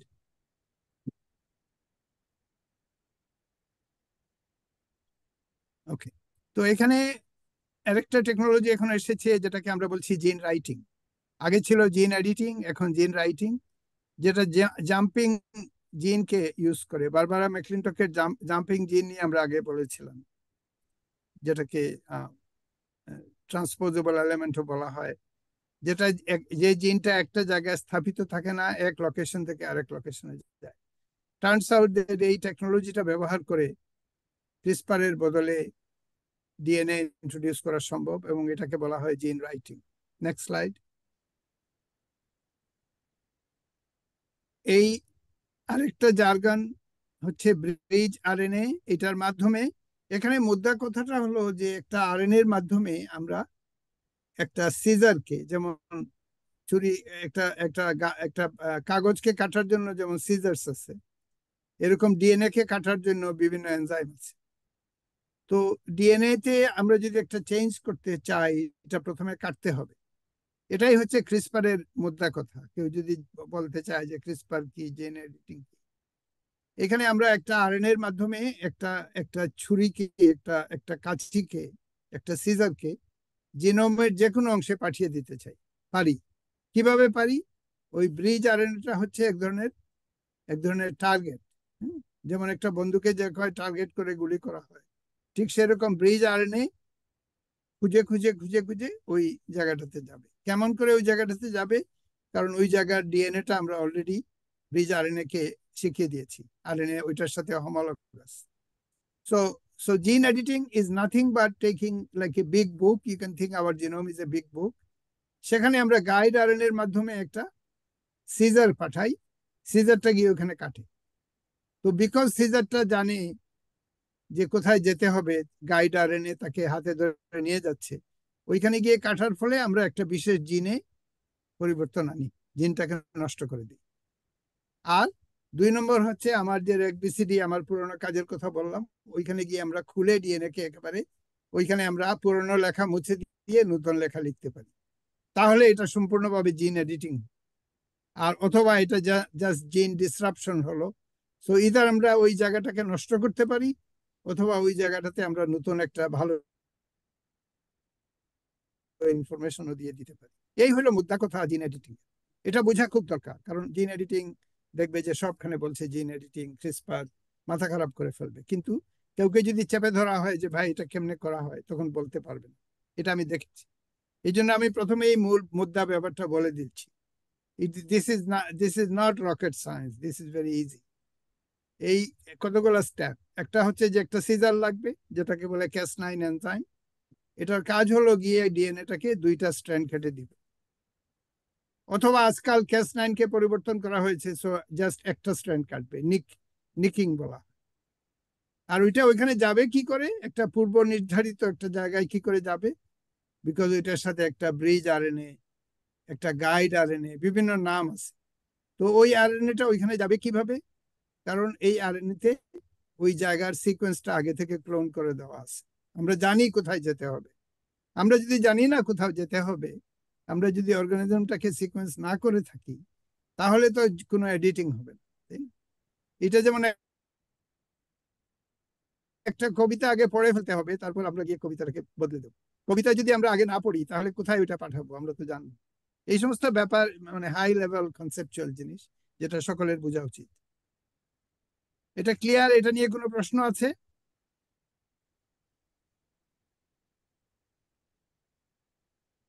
Hello, সবাই জেগে আছে? হ্যাঁ, Any question about gene editing? Sir আমার একটা কোয়েশ্চেন ছিল। হ্যাঁ, প্লিজ। আম, তো স্যার আপনি আমি রিসেন্টলি ওই ব্রিজ আরএনএ গাইডেড রিকমেন্ডেশন যে পেপারটা পাবলিশ হয়েছে নিচে, আমি ওটা পড়েছিলাম 2 weeks ago. But I had some question regarding that paper, but I think I got some of the answer from your presentation today. যে one of the issue আমি যেটা বুঝতে পারছিলাম যে one of the issue can be chromatin accessibility of like IS 100 base system, যেটা হয়তো যেটা যেটা ইমপ্রুভ করা যাবে আপনার রেগ বিসিডি কে সাথে এর সাথে যদি কম্বিনেশন করা যায়। যেটা আপনি বলছিলেন রেগ বিসিডির সাথে ক্রিসপার ক্যাসনেনকে কম্বিনেশন করে আপনি এটার অ্যাক্সেসিবিলিটি ইমপ্রুভ করতে পারবেন। তো ইন দ্যাট কেস এটা কি সম্ভব তাহলে, মানে ব্রিজ আরএনএ ইউজ করে সাথে আপনার রেগ বিসিডি কম্বিনেশন করে হ্যাঁ, আপনি যদি আমরা যদি অবশ্যই সম্ভব। সেই ক্ষেত্রে সেই ক্ষেত্রে তাহলে মানে অফ টার্গেট এফেক্টস যেটা আমরা ক্রিসপার ক্যাসনাইনে দেখে থাকি, যে আদার্স অন্যান্য নন স্পেসিফিক জায়গাগুলোতে যে এডিট গুলো হয়, সেটা হয়তো আমরা আমরা আরো কমাতে পারবো। মানে এটা এটা আমার একটা কোয়েশ্চেন ছিল, but I think I already got your answer. হ্যাঁ, আই গট এখানে মাই দুটো অ্যান্সার প্রবলেম, ফ্রম একটা ইউর হচ্ছে প্রেজেন্টেশন। অফ টার্গেট, আরেকটা হচ্ছে যেটাকে বলে NHEJ, non homologous end joining. সেটা হচ্ছে জি যেখানে জি গিয়ে হ্যাঁ ক্যাস9 কাটবে ওই জায়গাটা আবার জোড়া লাগবে, তাই না? জোড়া লাগার সময় একটা মিউটেশন হয়ে যাবে, জিনটা নষ্ট হয়ে যাবে। হুম। এটাই হচ্ছে ক্রিসপারের মূল মূল কাজ, যেটা জেনিফার ডাউডনা যে কারণে জি জি নোবেল প্রাইজ পেল। তো এটা খালি জি ফিক্স করলে ওই জায়গাতে একটু নন হোমোলোগাস তেমন কিছু হয় না, তাই না? তো অনেক কিছু না করে কিন্তু নোবেল প্রাইজ দিয়ে দেওয়া হয়েছে। এখানে গিয়ে মুদ্রা কথা হলো ওইখানে গিয়ে ডিএনএটাকে খুলে যে যে কবিতাতে ভুল লাইন আছে ওই লাইনটাকে ঠিক করে দিতে হবে। আমি আমি এই যে জিনের মেসেজকে রূপক অর্থে যদি কবিতা বলি। জি, সেক্ষেত্রে কি আর আর মূল যেটা যেটা জেনিফার ডাউনা যেটা করেছে, যে কবিতাটা নষ্ট করে দিয়ে এটাকে মিনিংলেস করে দেওয়া হবে, এটা সাইলেন্ট করে দেওয়া হবে, এখানে আর কিছু হবে না, কোনো মেসেজ নাই, কোনো কোড নেই। সেক্ষেত্রে নকিং এক্সপেরিমেন্ট আর গুলো তো তাহলে মনে হয় একটু ইন্টারাপ্টেড হবে, like if I want to introduce না, অনেক সময় যেমন একটা বাজে জিন আছে এটাকে নষ্ট করে দিতে হবে, এটার অনেক দরকার আছে, জি মেডিকেল সায়েন্সের দরকার আছে, যে শুধুমাত্র একটা খারাপ জিনকে আমরা নষ্ট করে দিলাম। হ্যাঁ, তো এখানে ব্রিজ আরএনএ হচ্ছে ওই জেনিফার মানে অরিজিনাল ক্রিসপার ক্যাস9 বলতো জি আরএনএ বা গাইড আরএনএ, আর এরা বলে ব্রিজ আরএনএ, একই একই জিনিস, একই পারপাস। ওই ব্রিজ আরএনএটা একটা নিউক্লিয়াসকে একটা একটা ডিএনএ কাটার একটা সিজারকে একটা লোকেশনে নিয়ে যাবে, তারপর সিজারটা ওখানে কাটবে, তাই না? আর রেগবিসিডি এনজাইমকে আমরা যদি সেখানে পাঠাই সাথে সাথে, জি জি তো সেই ডিএনএটাকে খুলে ফেলবে। খুলে ফেলে হবে কি, যে অনেক দূর পর্যন্ত আমরা এডিট করতে পারবো, তাই না? শুধুমাত্র একটা ক্ষুদ্র অংশে এডিট না করে আমরা একটা বিশাল এলাকাকে এডিট করতে পারবো। জিন রাইটিং এর মাধ্যমে আমরা 10 KB মানে হিউজ অ্যামাউন্ট অফ নতুন ডিএনএ আমরা একটা সিলেক্টেড জায়গায় ঢুকাই দিতে পারবো। হুম। এবং এটা বাংলাদেশে বসে কেউ চিন্তা করে এটা করতে পারবে? আমি তো নিজেই বললাম আমার তো বাংলাদেশি বুদ্ধি, তাই না? তো বাংলাদেশি বুদ্ধি নিয়ে আমেরিকাতে ল্যাব পেলাম দেখে আমি এত কিছু করলাম। এই দেশে কোনো ল্যাব নাই, দুয়ারে দুয়ারে আমি নক করতেছি, কেউ কিছু দিচ্ছে না। তো এই দেশে কি করে হবে বলো? এই দেশ মানে বাংলাদেশ, তাই না? সবাইকে তো করতে আমাদের হবে, সমস্যাটা এটা তো এটা নয় যে আমাদের আইডিয়া নাই, আমাদের এনার্জি নাই। এই যে ইয়াং ছেলে মেয়েরা এত কিছু করলো, we have all the energy, we have all the idea, কিন্তু আমাদের সমস্ত টাকা পাচার হয়ে যাচ্ছে, আমাদের বিজ্ঞানের জন্য টাকা নাই। কাজেই এই পরিবর্তিত সময়ে এই সমস্ত কথা তো বলতে হবে। এটা তো শুধুমাত্র একটা জেনেটিক্স জিন এডিটিং শেখার কোর্স না, এটা এক ধরনের দৃষ্টিভঙ্গি অর্জন করারও একটা কোর্স। এটা আমি সবাইকে খুব জোরালোভাবে বলতেছি। এবং এই জন্য এই ইন্টারন্যাশনালি মানে একদম কাটিং এজ যে বিশাল বিজ্ঞান, এই বিজ্ঞানের ব্যাপারগুলোকে অন্তত আমি উচ্চারণ করতেছি। এই সমস্ত বিজ্ঞানের সমস্ত কিছু ভেঙে চুরে বলার অবশ্যই আমি বলতে পারবো, বাট সেই সময় তো আমাদের নাই, এবং বলতে বলতে এক সেশনে বললে আমি অনেক টায়ার্ড হয়ে যাবো। আগামীতে হয়তো আমরা 1 সপ্তাহের একটা কোর্স দিব, তাই না? কারণ হ্যাঁ, এত ইনফরমেশন তো 1 ঘন্টা 2 ঘন্টায় দেওয়া যায় না আসলে। এগুলা প্রত্যেকটা টপিক নিয়ে একটা সেমিনার করা যেতে পারে, তাই না? So next slide. কিন্তু কমেন্ট গুলা হয় কি, মানে এখানে এখানে অনেক ডিটেলস দেখো, আমরা কিন্তু এগুলা একটা পিডিএফ হিসেবে দিয়ে দেবো সবাইকে। এখানে অনেক বিজ্ঞান আছে, এখানে ডিটেলস আছে, এটা শুধুমাত্র ভাষা ভাষা কিছু না। কিন্তু এগুলোর জন্য একটু স্টাডি করতে হবে, গুগল করে ইন্ডিভিজুয়াল প্যারামিটার গুলো পড়তে হবে, আবার আমার কাছে ফিরে আসতে হবে। এইভাবে আমরা এগোবো। এবং আমি যখন ডক্টর মুস্তাকের সাথে মিলে এই কোর্সটা ডিজাইন করলাম, আমার দুটো পারপাস ছিল। একটা হচ্ছে যে সনাতন মেন্ডেলিয়ান জেনেটিক্স এর বাইরে যে বিজ্ঞান রয়েছে, প্রাচীন যুগের বিজ্ঞান, এটা সম্বন্ধে একটা ধারণা দেওয়া। আর 2 নম্বর হচ্ছে যে লেটেস্ট টেকনোলজি সম্বন্ধে অন্তত হাই লেভেলেও একটা ধারণা দিয়ে দেওয়া, যাতে সবাই গিয়ে এটা আরো ফার্দার স্টাডি করতে পারে। আমার মনে হয় মুস্তাক বোধহয় জয়েন করেছে, তাই না মুস্তাক? জি স্যার, আসেন স্যার। হ্যাঁ, মুস্তাক, জি উনি জয়েন করছেন হয়তো, বা অন্য কোথাও আছেন, কিন্তু জয়েন্ট আচ্ছা আছেন। আচ্ছা, নেক্সট স্লাইড, নেক্সট স্লাইড। এই তো দিছি স্যার, এটা এই নেক্সট স্লাইড না, এইটা। এরপরে যাও, এরপরে যাও। এটা একটা টেকনিক্যাল স্লাইড, আমি জি টেকনিক্যাল জিনিস এখানে ওই অনেক ব্যাপার আছে, ব্রিজ আরএনএ আসবে কেমনে, কি হবে, মানে এগুলা আসলে অনেস্টলি এগুলাকে ভেঙ্গে একেবারে ডিটেল জলবৎ তরলং করে বলার সময় এবং সুযোগ এখানে নাই। বাট আমরা এই স্লাইড গুলো আমরা তৈরি করেছি in a very educated and detail way. তো সবাইকে আমরা এটার একটা একটা ফলো আপ দিয়ে দেবো ফিউচারে। Next slide. আচ্ছা, এটা জিন এডিটিং। এখানে জিন রাইটিং নিয়ে অনেক ডিটেলস রয়েছে। জিন রাইটিং বেশ কয়েকটা পেপার মিলে নেচারে সম্প্রতি পাবলিশ হয়েছে। এটা মূলত জাম্পিং জিনের যে টেকনোলজি ওটাকে ব্যবহার করে। তো জাম্পিং জিন যেভাবে এক জায়গা থেকে আরেক জায়গায় জিনটা জাম্প করে, তো অন্য জায়গায় গিয়ে তো ঢুকে যায়। তো একটা ক্রোমোসোমের মধ্যে ঢুকে যাওয়ার যে ক্ষমতা সেটা জাম্পিং জিনের রয়েছে, এবং এটাকে একটা কোম্পানি এখন শিখে এটাকে প্রোডাক্টাইজ করছে। তো আমরা আমরা একটা যে কোনো অর্গানিজমে গিয়ে বিশাল মাপের একটা এক্সট্রা ডিএনএ ক্রোমোসোমের মধ্যে ঢুকিয়ে দিতে পারবো এই টেকনোলজিটা ব্যবহার করে। এটাই হচ্ছে জিন রাইটিং বা ব্রিজ আরএনএ গাইডেড যে রিকম্বিনেশন, এটার বিশেষত্ব। তো আমরা আসলে জেনেটিক্সের মুদ্রা কথাগুলা বলে ফেলেছি। এখন আমরা টেকনোলজির দিকে যাচ্ছি, এবং টেকনোলজির দিকে যেতে গিয়ে আমরা অনেক ডিটেলস দেখাচ্ছি, যে ডিটেলস গুলা হয়তো এইখানে টোটালি কভার করার সুযোগ নাই, কিন্তু এক ধরনের ফলো আপ কোর্স আমরা দিব।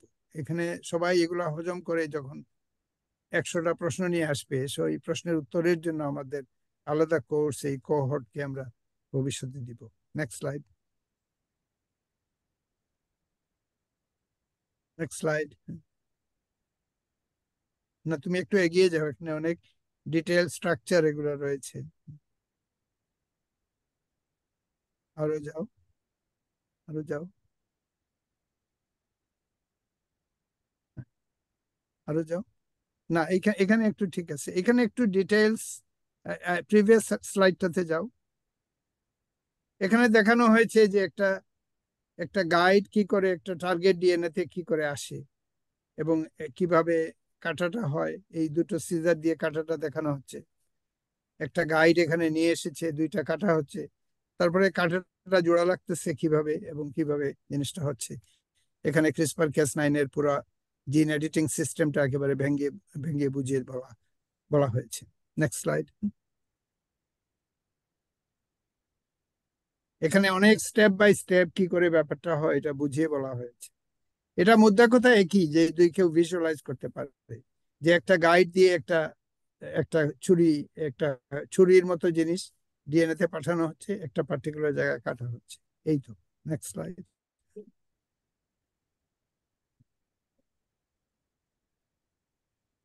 আরো যাও, সামনে যাও।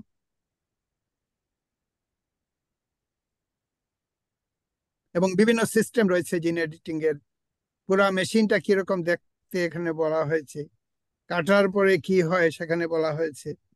তো এটাই জিন এডিটিং, যেহেতু এটা একটা বিশাল ব্যাপার, তাই না? এটা সারা পৃথিবী ছেয়ে যাচ্ছে। এটা তো আমরা হালকাভাবে বললে হবে না, এটা সমস্ত ডিটেইল কাটাকুটি কিভাবে হয়, জোড়া লাগানো কিভাবে হয়, কিন্তু এটাকে বারিক কি করে যে এটা একটা বিরাট ফর্মাল ল্যাঙ্গুয়েজে বলতে হবে এটার দরকার নেই। এই জন্য আমি খুবই সিম্পল ল্যাঙ্গুয়েজ করে এটা একটা বাচ্চা ছেলেমেয়েরা যেমন একটা ছুরি দিয়ে একটা লাল ফিতাকে কেটে নীল ফিতার সাথে জুড়ে দেয়, তারপরে আবার গ্লু দিয়ে লাগাই দেয়, এরকম একটা জিনিস। এবং ভবিষ্যতে আমরা হয়তো এরকম একটা ফিতার মডেল বানিয়ে এটা ডিসক্রাইব করব। Next slide. এখানে একদম ভেঙে বলা হয়েছে যে এই যে একটা প্যাকম্যানের মতো একটা এনজাইম যেটা কাটে, এটা কি এবং এটাকে ডিএনএ তে ডেলিভার কিভাবে করা হয়, যেটাকে আমরা Cas9 বলি। তো Cas9 জিন এডিটিং, আরেকটা হচ্ছে জিন রাইটিং। এগুলো আমি চাচ্ছি যে এখানে যারা আছো তোমাদের একেবারে মানে কাইন্ড অফ বডি ল্যাঙ্গুয়েজের অংশ হয়ে যাবে। মানে ইউ উইল বিকাম এ জিন, ট্রুলি এ জিন এডিটর।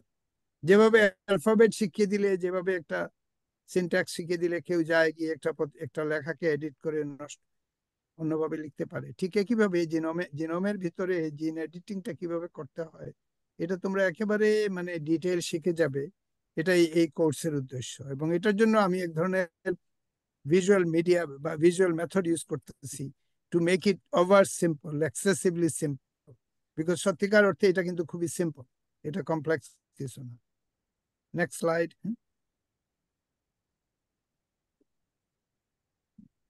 Next slide. তো এখানে আবার রেগবিসিডি তে ফিরে আসি, যে এইগুলাতে Cas9 এর সাথে রেগবিসিডি, এটা যেমন আমার একটা প্রজেক্ট যেখানে এখানকার অনেকে জয়েন করতে পারো ভবিষ্যতে। আমরা একটা নতুন ধরনের জিন এডিটিং করব। আমরা Cas9 এর সাথে সাথে ডিএনএ আনবাইন্ডিং এনজাইমকে পাঠিয়ে দেব। আমি এক ধরনের সাহস পাই, কারণ এই কাজটা আমি আগে করেছিলাম, অনেক ইয়াং যখন ছিলাম তখনই করেছিলাম। তো এখন তো আরো ভালোভাবে করতে পারবো। So this could B a major project for future in Bangladesh that I can organize. Next slide. আবার জিন রাইটিং, যেহেতু জিন এডিটিং কে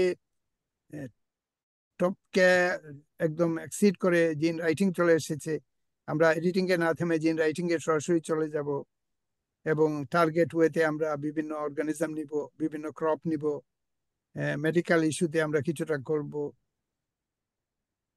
এইভাবে বাংলাদেশে আমরা এক ধরনের জিন এডিটিং, জিন রাইটিং এর একটা প্ল্যাটফর্ম করে তুলবো। Next slide.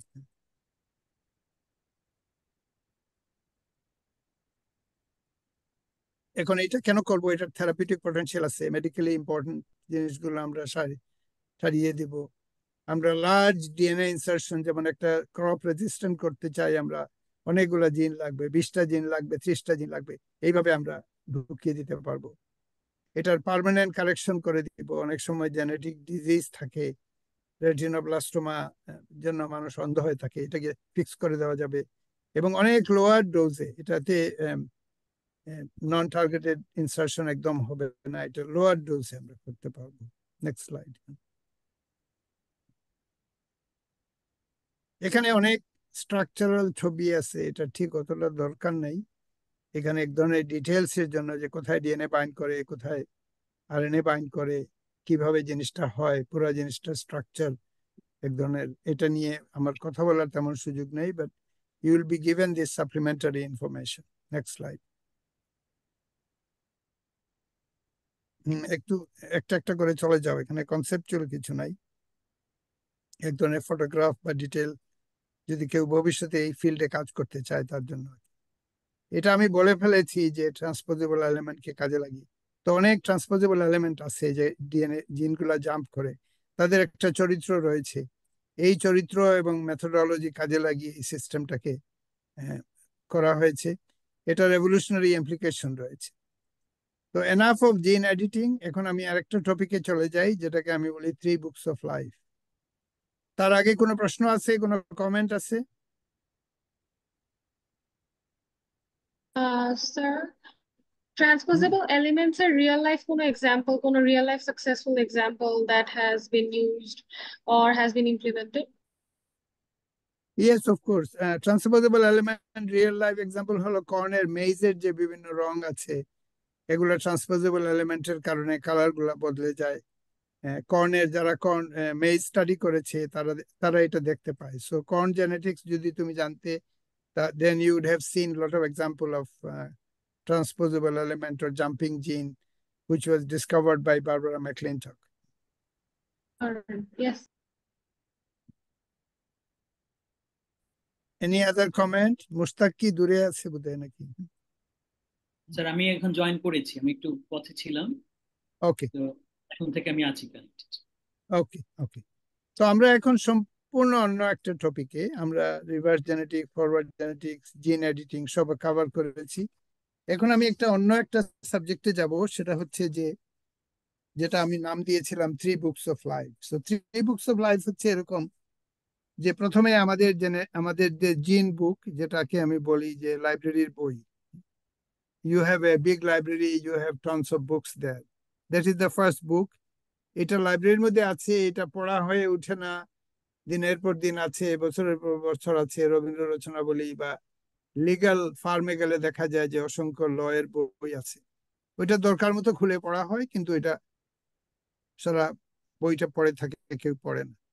তো যখন দরকার মতো পড়া হয়, যেটাকে আমি বলি অডিও বুক বা এক্সপ্রেস বুক, তখন এটা হচ্ছে সেকেন্ড বুক, যে এটা এই বিশাল বইয়ের একটা অংশ এখন পড়া হচ্ছে, মেবি পেজ 36 পড়া হচ্ছে, পেজ 59 পড়া হচ্ছে, কোনো কাজে লাগবে, কোনো একটা কেস এসেছে যে এটার জন্য এটা লাগবে, তখন এটা হলো একটা সেকেন্ড বুক, যেটা হচ্ছে এক্সপ্রেস বুক বা অডিও বুক।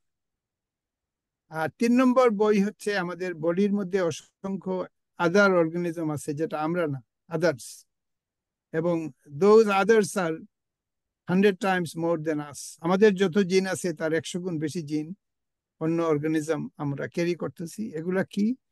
এগুলা হচ্ছে আমাদের গাটের মাইক্রোবায়োম, গাট মাইক্রোবায়োম। তো এই gut microbiome represents the third book. অনেকে বলে যে dark book, and the kind of book that we were not even aware of before DNA sequencing became very cheap. So next slide. তো এটা নিয়ে 2 years ago Savant Pabo got the Nobel Prize when he sequenced DNA from ancient skeletons. 30,000, 40,000, 50,000 বছর আগের human remains পাওয়া গেল। ওইটা থেকে কি করে ডিএনএ আইসোলেট করা যায় সেই টেকনোলজি ডিসকভার হলো। তারপর ডিএনএ গুলো আইসোলেট করা হলো। এটার মাধ্যমে আমরা অনেক কিছু জানতে পারলাম, যে আমাদের প্রাচীন মানুষ এনশিয়েন্ট টাইমে, সেই প্রিমিটিভ টাইমে, সেই গুহার সময় 50,000 বছর আগে মানুষের ব্রেইন কেমন ছিল, মানুষের জিনগুলা কেমন ছিল, এগুলো আমরা জানতে পারলাম। এবং এগুলো বিক্ষিপ্ত ভাবে আর্কাইক ডিএনএ বা আর্কিও জেনেটিক্স অনেকে বলে, you can go and read those paper, they are all over. এবং এই পুরো ফিল্ডকে যিনি একদম নড়িয়ে চড়িয়ে দিলেন, তার নাম হলো সেভান্তে পাবো, এবং সুইডিশ সায়েন্টিস্ট। তাকে 2 বছর আগে নোবেল প্রাইজ দেওয়া হলো এই কাজের জন্য, because he was able to read sequence from 40,000-year-old bones. Next slide. তো এটার মাধ্যমে আমরা কি জানতে পারলাম? এখানে নিয়ান্ডারথাল, ডেনিসোভান বলে 2টা প্রাইমেট ছিল। তারা হোমোসেপিয়েন্স ছিল না, কিন্তু হোমোসেপিয়েন্সের সাথে তারা মেইট করেছিল, এবং সেই মেইটিং এর ফলে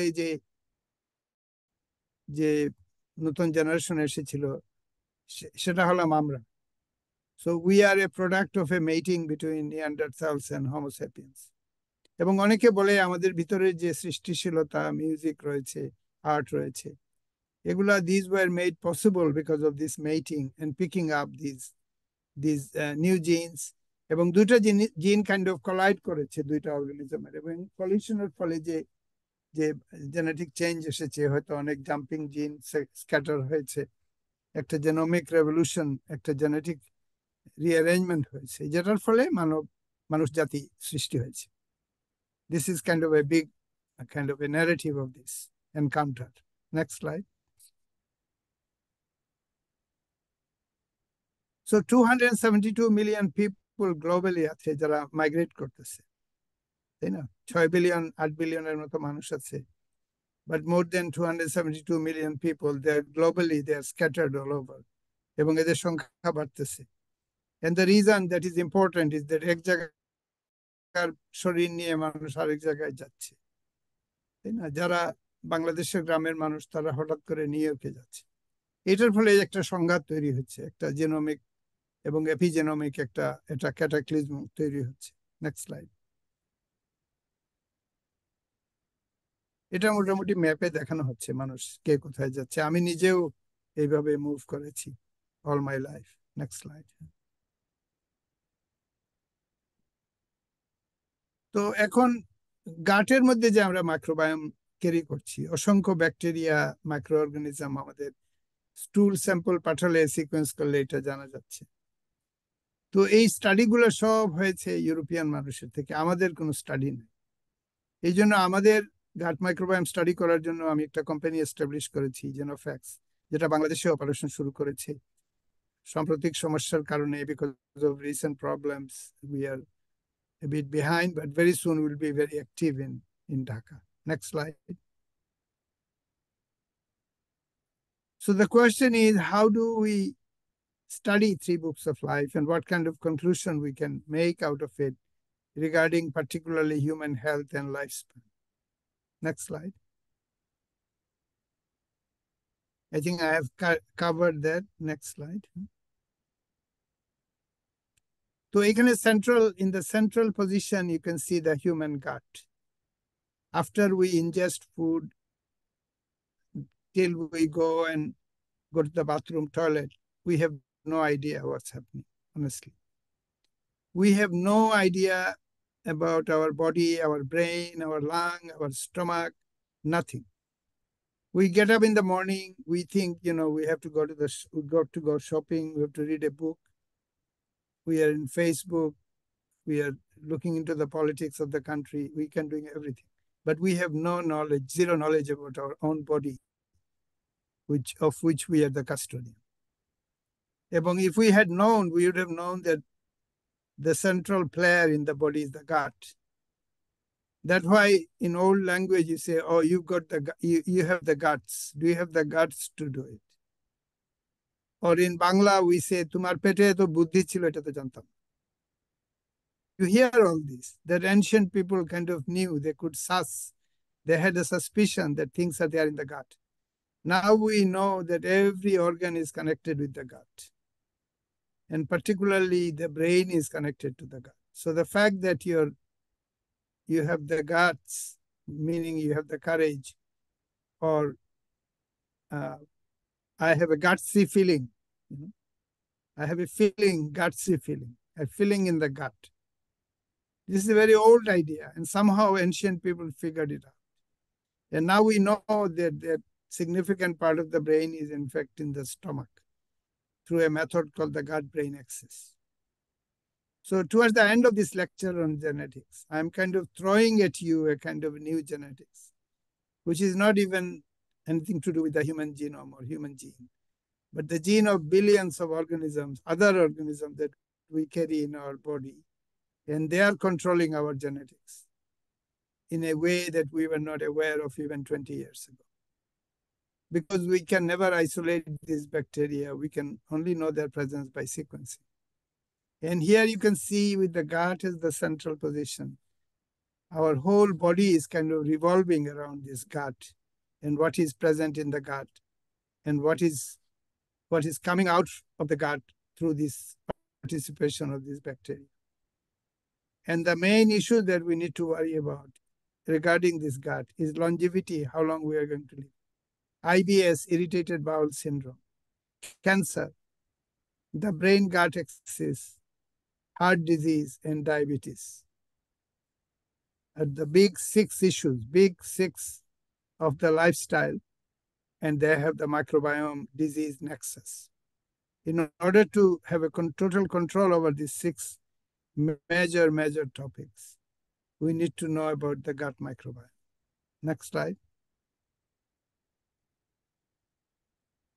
So now we can go into details.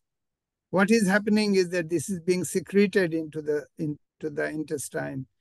They are crossing the blood barrier, getting into the blood, taking it from one organ to another, giving us our substantially life-enhancing small molecules, or it is giving us life-destroying small molecules, reducing our lifespan, altering our mood, setting in motion processes which could give us cancer, etc., etc.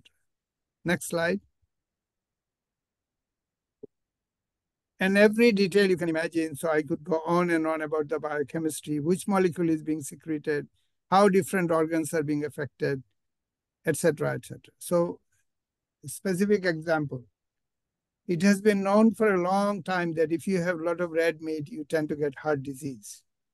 And nobody knew why that is. But now we know that it is not the red meat that is responsible, but some bacteria takes red meat and converts it into a toxin that damages the heart muscle.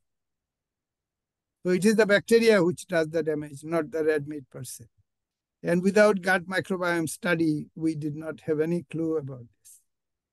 So now it looks like the phenomenon is much bigger. Just about every connection that we have with food, whatever mood change we have when we had banana, turns out that if we have banana with peanut butter, then even more mood swing occurs, and we are flooded with good feeling because there is serotonin in the brain.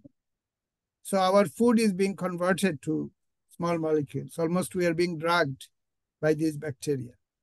And there are hundreds of stories around it. I cannot finish it right now. But this has opened up a whole field, which is not just genetics, but how genetics, the genome, is interacting with another set of genome from another organism and creating this composite biochemical scenario that we call our mood or our lifestyle or our whole life indeed. Next slide.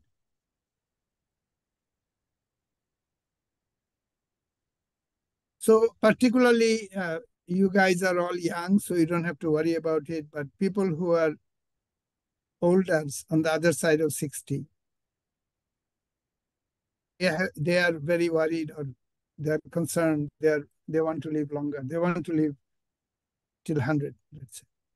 And turns out that the human body is programmed to live till about 120 to 130. We are not programmed to die at 90. We die at 90 or 80 is because we have a disease. Biologically, we are programmed to live till 130. So this is the new realization. And the reason we are dying earlier is because of the gut microbiome and its malfunctioning. Next slide. So what is important in life and health and disease? Host genetics, age, medication, pre-existing condition, lifestyle, etc. Geographic location, where are you from? Where have you been? Important. And finally, the gut microbiome, which is, we call it the book, the third book. Next slide. So here you see some example of green banana, kachkola, we call it. In old Bangla, you always hear somebody saying, "Tumake ame kachkola khawabo." It's like I'm going to give you trouble. But actually, kachkola is not trouble. Kachkola is very good for you. It's much better than ripe banana. Then there is a picture of corolla, again, very good for you. Picture of mukhi, which is the slippery stuff. All slippery stuff is very good for you. And then the sweet potato as opposed to real potato is very good for you. These are gut-friendly, microbiome-compliant superfood. And the more you have them, the better it is for you. Next slide. This is the data I took from international data centers, and the sum total of this, that there is a bacteria called Akkermansia muciniphilia, you can see on the left. And mucin is the slippery stuff in kochulloti and mukhi. And the more slippery stuff you have, the more Akkermansia muciniphilia you have, and the longer you live. So this is the longevity data, real data, showing that if you had a lot of these bacteria in your tummy, then you're going to live longer, as opposed to E. coli. Next slide. Here is a lot of biochemistry. People who want to do detailed biochemistry and link it up with the gut microbiome, pharmacology of it. There are a lot of material. So this is kind of invitation to many of you who want to get into this biology in a serious way. Please get back to me if you are interested in it. Next slide.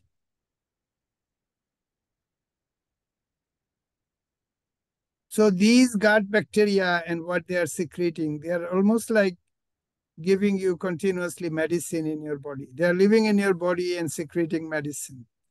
And that has opened up a whole pharmacology and pharmaceutical potential. And every side of it, the short chain fatty acid. Just to give you one example, short chain fatty acid is a good example of short chain fatty acid is vinegar. So apple cider vinegar or indeed any vinegar is good for you. I can just give you that much.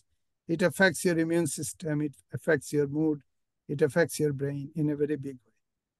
Next to acetic acid or vinegar is butyric acid, which is even better for you.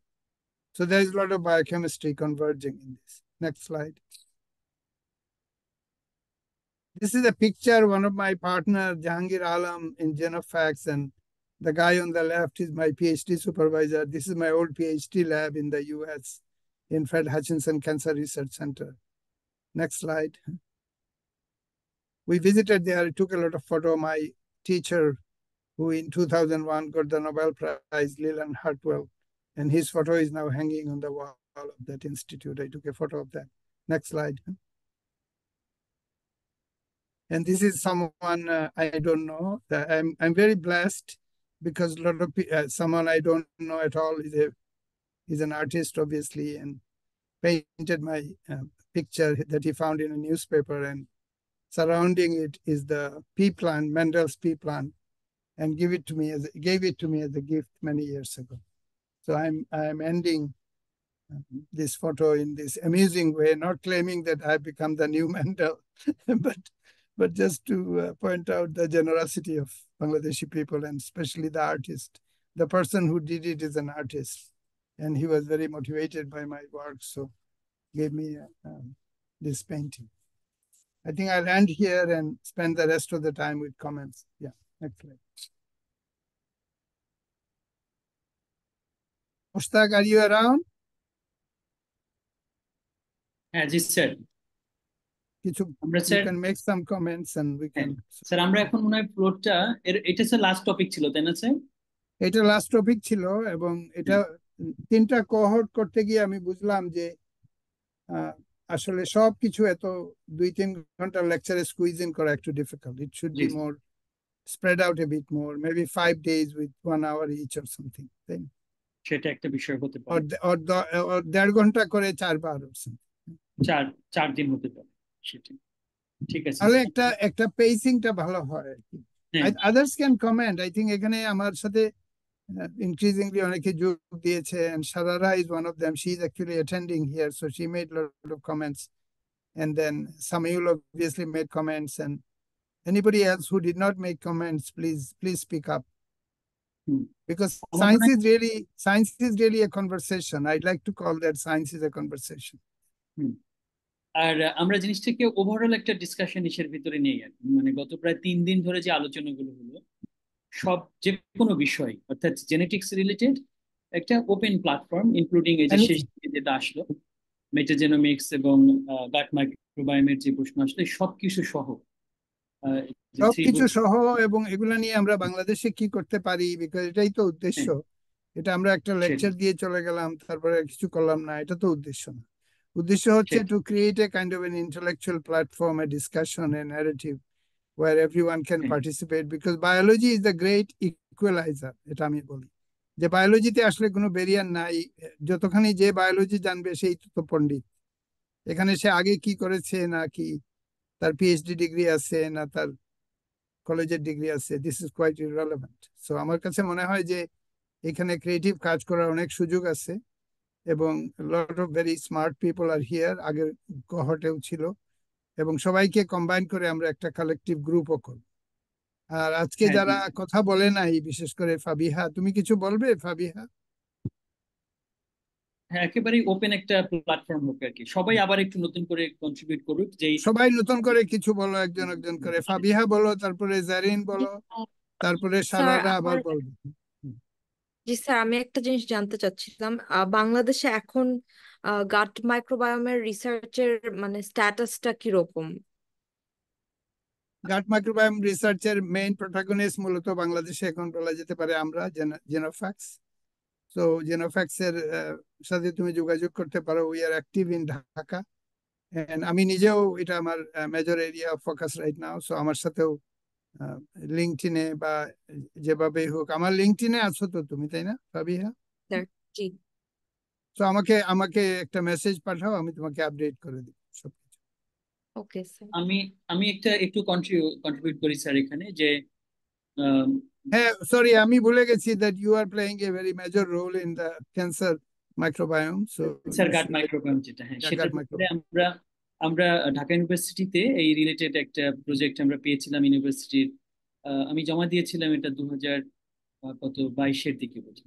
গোটা থেকে আমরা একটা কাজ করেছি যেখানে বাংলাদেশের Bangabandhu Sheikh Mujib medical ইউনিভার্সিটির ওখানকার যে কোলোরেক্টাল সার্জারি বিভাগ, তার সাথে একটা কোলাবোরেশনে আমরা কোলোরেক্টাল ক্যান্সারের সাথে গাট মাইক্রোবস এর কি সম্পর্ক আছে এটা নিয়ে আমরা একটা প্রজেক্ট থ্রো করেছিলাম। এবং সেখানে আমরা দেখার চেষ্টা করেছি যে যাদের কোলোরেক্টাল ক্যান্সার নাই, অর্থাৎ আপাত দৃষ্টিতে যারা সুস্থ মানুষ, সুস্থ গাট যাদের আছে, তাদের সাথে কোলোরেক্টাল ক্যান্সার যাদের হয়েছে তাদের গাট মাইক্রোবের পার্থক্য কেমন আছে। তো আমরা 35 জন ক্যান্সার পেশেন্ট থেকে আমরা স্টুল স্যাম্পল নিয়েছি, কারণ স্টুল স্যাম্পল হচ্ছে গাট মাইক্রোবস দেখার একটা খুবই ভালো মাধ্যম আর কি। এটা গোল্ড স্ট্যান্ডার্ড থেকে বলতে। এর বাইরেও আরো কিছু স্যাম্পল আছে যেগুলো যেমন অ্যানাল সোয়াব থেকেও কিন্তু গাট মাইক্রোবস দেখা যায়, কিন্তু সেটার তুলনায় এটা রিসার্চ হয়েছে যে স্টুল হচ্ছে সবচেয়ে good representative of gut microbes. তো সেইটা আমরা নিয়েছি এবং তারপরে ওখানে একটা কাজ করে আমরা দেখিয়েছি যে একটা বেশ ভালো রকমের একটা পার্থক্য পাওয়া যায়। এবং এবং আমরা এটা আমেরিকায় আমরা স্যাম্পল গুলো পাঠিয়েছিলাম অ্যানালাইসিসের জন্য, বা টোটাল 58টা স্যাম্পল। তো এই স্যাম্পল গুলো অ্যানালাইসিস করে আমি এটা এখন আমরা একটা পেপার লেখার কাজ করছি, যেখানে আমরা দেখতে পাচ্ছি যে কোলোরেক্টাল ক্যান্সারের ক্ষেত্রে কিছু পার্টিকুলার জেনাস আছে, জেনাস অফ ব্যাকটেরিয়া যেগুলো উপস্থিত হচ্ছে, যেটা নর্মাল অর্থাৎ যাদের ক্যান্সার নাই তাদের ভিতরে একেবারেই নাই। আবার যেমন সিম্পল একটা যদি বলি, যেমন ল্যাক্টোব্যাসিলাস যেগুলো আছে, যেটাকে আমরা বলছি যে আমাদের ভালো কাজের একটা গুরুত্বপূর্ণ কম্পোনেন্ট হিসেবে কাজ করে, এবং আমরা যে প্রোবায়োটিক খাই, দই খাই বা কিছু, সেখানে ল্যাক্টোব্যাসিলাস থাকে। এবং আমাদের এই রিসার্চে আমরা দেখলাম যে ল্যাক্টোব্যাসিলাস কোলোরেক্টাল ক্যান্সার যাদের হয়েছে তাদের ভিতরে নাই, একেবারেই পাওয়া যাচ্ছে না, কিন্তু যারা সুস্থ আছে তাদের ভিতরে এটা বেশ ভালো পোর্শন আছে। তো এই অবজারভেশন গুলো আমাদেরকে একটা ধারণা দিচ্ছে যে এটা কেমন আসলে ভূমিকা রাখে গাট মাইক্রোব গুলো। স্যার যে গুরুত্বপূর্ণ ভূমিকার কথা বলেছেন এবং খাবারের কথা বলেছেন, এবং এটার আমরা একটা সামনে নিচ্ছি এখন এই গবেষণাটাকে, যে এই কি ধরনের খাবার, কি ধরনের জীবনাচরণ আমাদের সুস্থ গাটে ভূমিকা রাখতে পারে। এটা শুধু আমাদের কথাটা বললাম, স্যার যেমন বললেন যে জেনোফ্যাক্সের ভিতরে কাজ হচ্ছে, একই সাথে আমি আমি জানি যে একেবারে শুধু গাট মাইক্রোবস না, অন্যান্য মাইক্রোবস যেগুলো আছে, যেমন মেয়েদের রিপ্রোডাক্টিভ হেলথের ক্ষেত্রে ভ্যাজাইনাল মাইক্রোবস যেটা, এটার একটা বিরাট ভূমিকা আছে। তারা জরায়ু ক্যান্সার অথবা ওভারিয়ান ক্যান্সার আক্রান্ত হবে কিনা তার সাথে। আমাদের শরীরের যতগুলো অঙ্গ প্রত্যঙ্গ আছে, প্রত্যেকটা অঙ্গ প্রত্যঙ্গের সাথে associated microbes, they are playing role to decide the wellness or the illness of that particular. তো সেই টাইপের কিন্তু অর্গান ভিত্তিকও কাজ হচ্ছে, এবং এই টাইপের কাজ যেহেতু আইসিডিডিআরবির এই ব্যাপারে এজেন্ডা আছে আলাদা করে, ওখানে আমি জানি যে 2-3টা গ্রুপ আছে যারা এই যে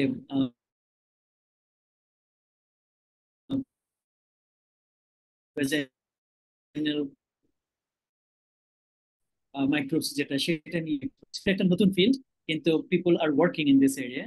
এবং আমরা এখানে যারা আছি, তোমরা যারা আছো, তাদের কিন্তু চমৎকার সুযোগ আছে এই জায়গাগুলোতে সামনে কাজ করা। তো ঠিক আছে স্যার, আমি একটু কমেন্ট কন্ট্রিবিউশন না না, স্যার একটা জিনিস স্যার বলতে চাচ্ছি। স্যার আমাদের তো আচ্ছা আইবিএস, হ্যাঁ, ইনফ্ল্যামেটরি বাউল ডিজিজ, হ্যাঁ, এখানে দেখা যায় যে পেশেন্ট কলোরেক্টাল ক্যান্সার কিছু সিমটমস আইবিএস এ দেখা, যেরকম excessive mucus secretion from the anal passage, হ্যাঁ, কিন্তু এখানে আবার মেডিসিনও আসলে কোনো কাজ হচ্ছে না, এরকম কি কোনো রিসার্চ হচ্ছে? কারণ আমি কিছু পেশেন্ট জানি হয়তোবা তারা ফুড সাপ্লিমেন্ট কিংবা ব্যাকটেরিয়াল সাপ্লিমেন্ট নিচ্ছে, ওই সময়টা হয়তোবা 6 আওয়ার্স 7 আওয়ার্স স্টুলটা ডায়রিয়াল টাইপ থাকে না, স্টুল লিকুইড হয়ে যায়, কারণ এক্সেসিভ মিউকাস সিক্রেশন অলওয়েজ হচ্ছে। এই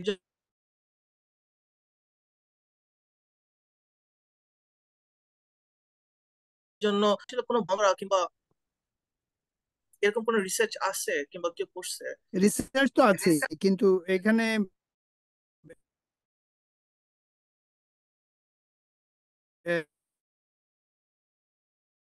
ডিসবায়োটিক ব্যাকটেরিয়া, বিশেষ করে ক্লোস্ট্রিডিয়াম ডিফিসিল বা আইবিএস, তো সেটার কজেটিভ এজেন্ট হিসাবে অনেক ডিসবায়োটিক ব্যাকটেরিয়া রয়েছে এবং এগুলো থেকে মেটাবোলাইট সিক্রেটেড হচ্ছে। তো there is a whole field of study into this, case by case বেসিসে দেখা যেতে পারে কেস স্টাডি। আর আর এটার সাথে ডিরেক্টলি ক্যান্সারের কোনো সম্পর্ক আছে কিনা, বা IBD, whether IBD leads to cancer, these are all open questions also. এই জন্য গাট ইকোনমি এবং যেটাকে রিভার্সিং গুড গুড ব্যাকটেরিয়া দিয়ে ব্যাড ব্যাকটেরিয়াকে বের করে ফেলা, কন্ট্রোল করা, this is one of the major area that is emerging, as well as nutraceutical food বা prebiotic food that promotes the growth of good bacteria and suppresses the growth of bad bacteria. These are the areas of study in which I'm very interested. And also, as Mushtaq says, that they are also doing it in the context of cancer. And we want to do it comprehensively for everything under Genofacts. ওকে এখানে sir, prebiotic Samiul, এগুলি আমি যে পেশেন্টের কথাটা আমি ছোট্ট একটু করি। স্যার যে একটা করছিল যে গুড ব্যাকটেরিয়া খারাপ ব্যাকটেরিয়াকে গুড ব্যাকটেরিয়া রিপ্লেস করার যে প্রসঙ্গ, ওখানে কিন্তু একটা র্যাডিক্যাল স্যার উন্নতি হয়েছে, যেটা recent publication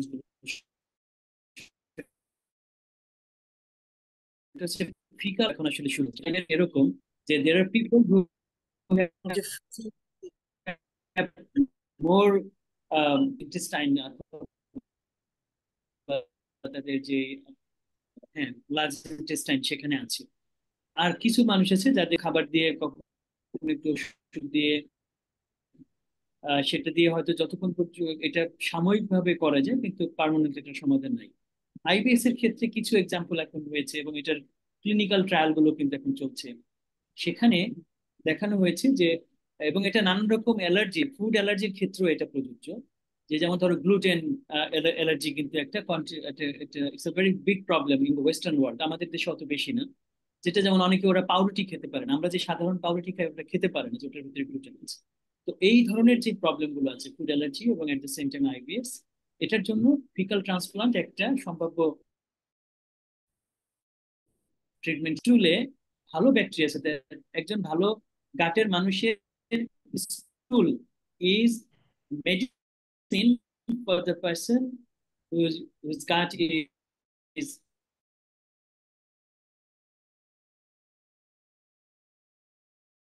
harboring bad bacteria.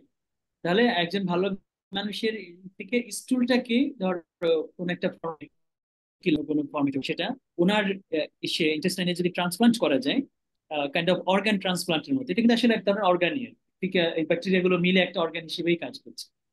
তো ওইটা কিছু ওখানে ট্রান্সপ্লান্ট করা যায়, তখন দেখা কিছু র্যাডিক্যাল ট্রিটমেন্ট কিন্তু এখন চিন্তা করা হচ্ছে এবং কিছু ভালো সাকসেসফুল স্টোরি আছে। স্যার, এটা তো কোনো জেনেটিক ইস্যু না, নাকি এটা জেনেটিক রিলেটেড থাকতে পারে IBS এর কারণে কিংবা? আচ্ছা, এটা স্যার হ্যাঁ, জেনেটিক্স থাকতে পারে। এটা হিউম্যান জিনের সাথে গাট মাইক্রোবায়োমের সম্পর্ক কি, this is also a very powerful area of research. যেমন একটা এক্সাম্পল দিই, আমরা বডি থেকে নানান মেটাবোলাইট সিক্রিট করি। এমন হতে পারে যে কেউ এমন মেটাবোলাইট সিক্রিট করে that promotes the growth of good bacteria and suppresses the growth of bad bacteria. আবার আরেকজন আছে যে এমন মেটাবোলাইট সিক্রিট করে which promotes the growth of bad bacteria. তো in this case human genetics is impacting on the microbiome.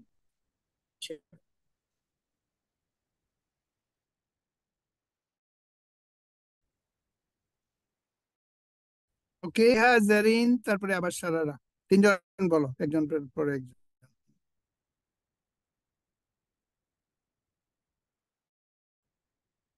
Fabia is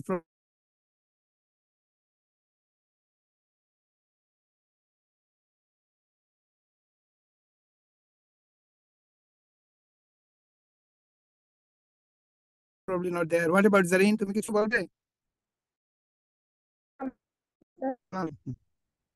sir কি বলতে আমার কথা মোস্টলি অনেস্ট বলতে চাই সম্পর্কে আমরা To learn more, I mean, আমরা এই কোর্সটাকে এক্সটেন্ড করব, কারণ দেশে because of all the disruption extend করাটা তো অনেক ডিফিকাল্ট হয়ে গেছিল। এই আজকের ক্লাসটা আমরা একবার পিছাইছি already because of the problems, তাই না? তো আমরা আশা করছি যে এখন ডিসরাপশন গুলা কমে যাবে, আমরা একটা সুন্দর একটা ভালো আবহাওয়ায় থাকবো বাংলাদেশে হোপফুলি। তখন আমরা হয়তো একটা 5 ডে কোর্স পুরা জেনেটিক্স উইথ আবেদ চৌধুরী, এটাকে হয়তো 5 ডে করে ফেলবো। জি স্যার, এটাই স্যার বলার ছিল। Thank you. Thank you, thank you. Sir slide গুলি কি আজকে দেওয়া হবে নাকি একটু সময় লাগবে? না না, স্লাইড গুলো আজকে দেওয়া হবে না। আমরা স্যার এমনিতে go through the whole process of হ্যাঁ আমরা অনেক রিডান্ডেন্স লেকচার গুলোতে আমরা কি করছি, এডিট করছি, তো সেটা একটা বিষয় একটু দেখি যে কালকের মধ্যে হয়তো এডিটিং গুলো হয়ে যাবে। আর সেই ক্ষেত্রে তারপরে স্যার এমন হতে পারে যে এইবারকার যে স্লাইড গুলো এগুলোর ভিতরে কমপ্লিমেন্টারি ইনফরমেশন সহ অনেক ইনফরমেশন আছে, সুতরাং এটা হয়তো স্যার আমরা ওদেরকে ডে 1, ডে 2, ডে 3 হিসেবে আমরা দিয়ে দিতে পারি ওই লেকচারটার সাথে ভিডিও যেটা হবে পিডিএফ হিসাবে, কারণ অনেক redundant because I wanted everyone to convey the message, সেই জন্য কিছু রিপিটেশন আছে। সো ইউনিক স্লাইড গুলোকে আমরা একটা পিডিএফ করে দিয়ে দেব। জি স্যার, ঠিক আছে। সারারা কিছু বলবে তুমি আবার? আমি আসলে I'm very happy to be joining this course, and as already is being told এটা একটা cohort, so I think there is definitely space for a lot of improvement, but it is already very good. And যেহেতু the style of the lectures is such that it's making us brainstorm a lot. এখনই বসে বসে চিন্তা করছিলাম যে না কথা বলছে should we be doing, so yeah, I mean it's very nice, the lecture kind of ways and everything, it's very nice. All of us are brainstorming a lot, and it will definitely comment.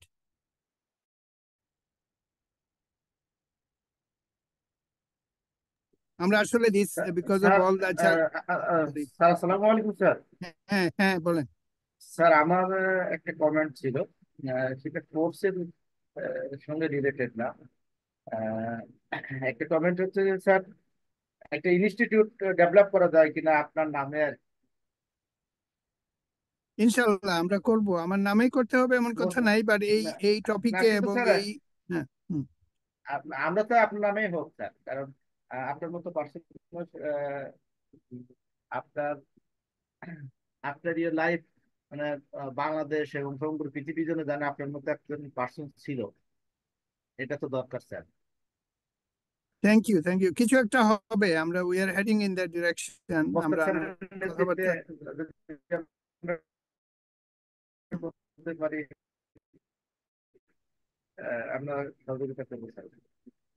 Thank you, thank you. হ্যাঁ, আমরা rural এরিয়াতে এসে সবাই experiment করতে পারবে, এগুলো তো সবই ডক্টর মুশতাক আগেও বলেছেন। So we have to get ourselves organised in the coming months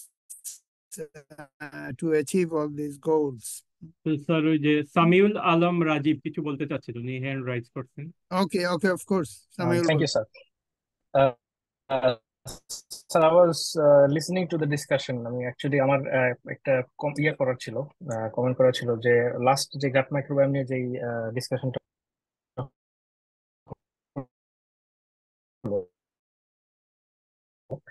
তো এক কাজ করছি হচ্ছে হিউম্যান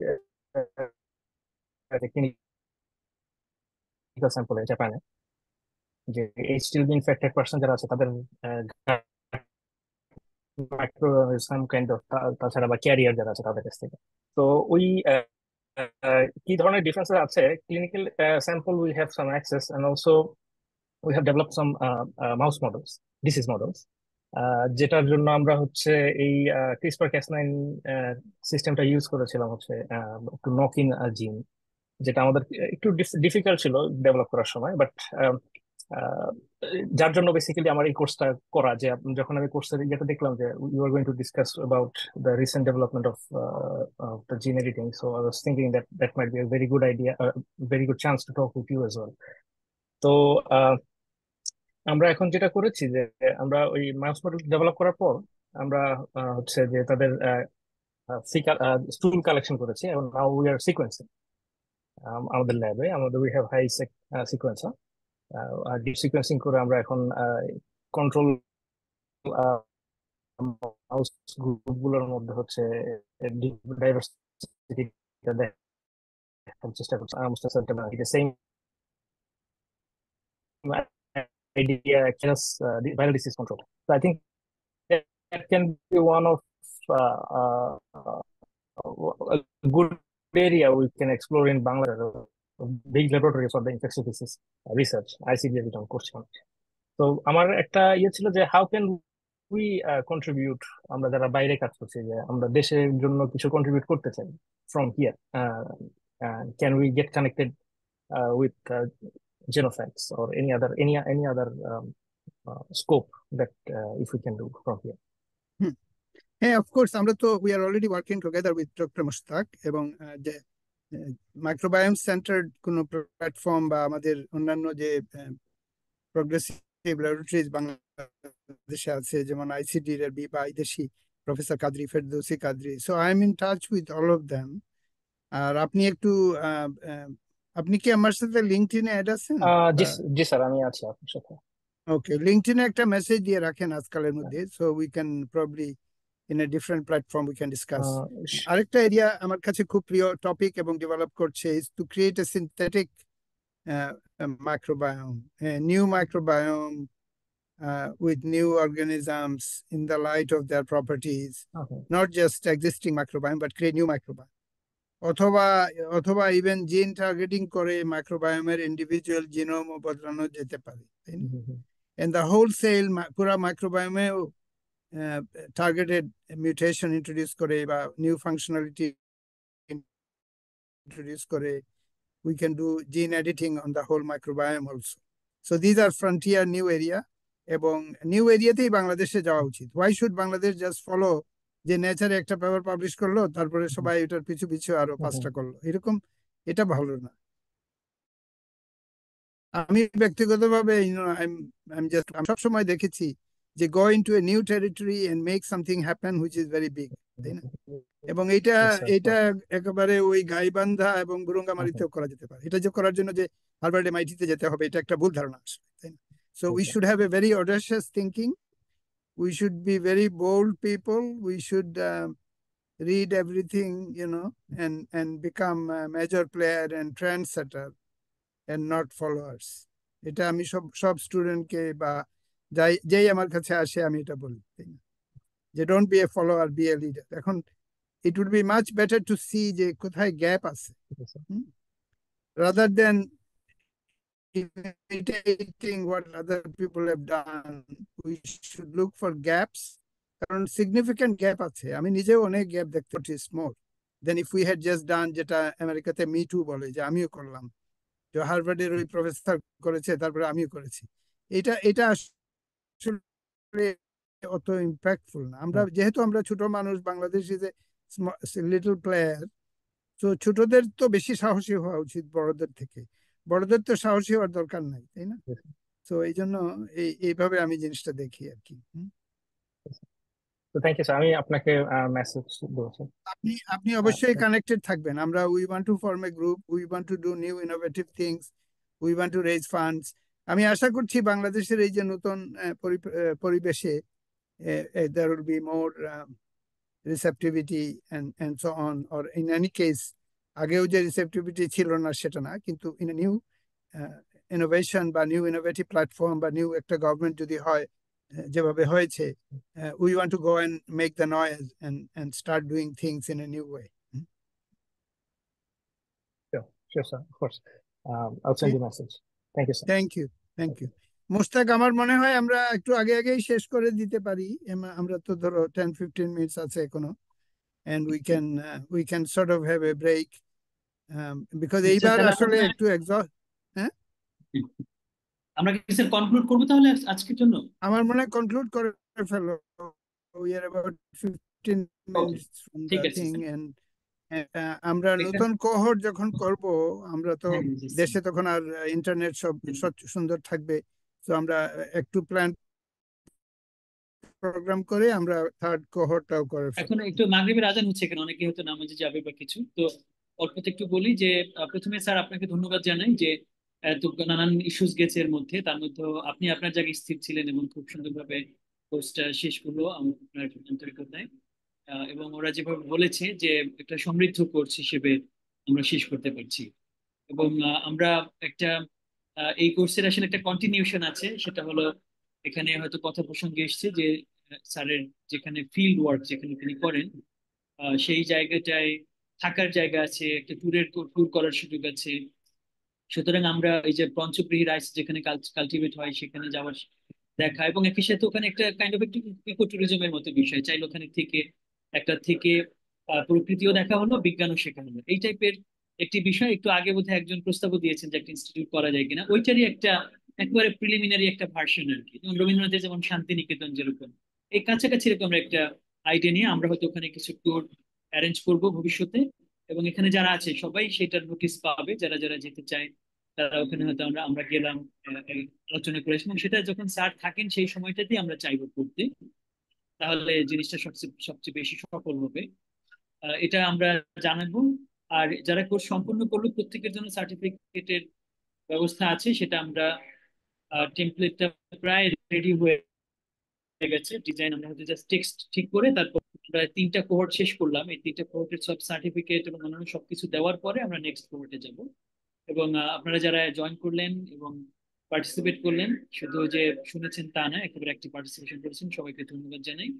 কোর্সটি আবার আমরা অ্যাডভার্টাইজমেন্ট করব, এবং সেক্ষেত্রে আপনাদের পরিচিত মহলে বন্ধু বান্ধবদের ভেতরে এটার ব্যাপারে জানাবেন, যাতে অন্যরাও এখানে আসে, আগ্রহী হয়, এবং এখান থেকে যেটুকু আপনারা শিখছেন সেটাও আপনারা একটু লেখালেখি করতে পারেন আপনাদের সোশ্যাল মিডিয়াতে, লিঙ্কডইন হতে পারে, ফেসবুক হতে পারে, তাহলে অন্যরা একটু জানবো এই বিষয়টি।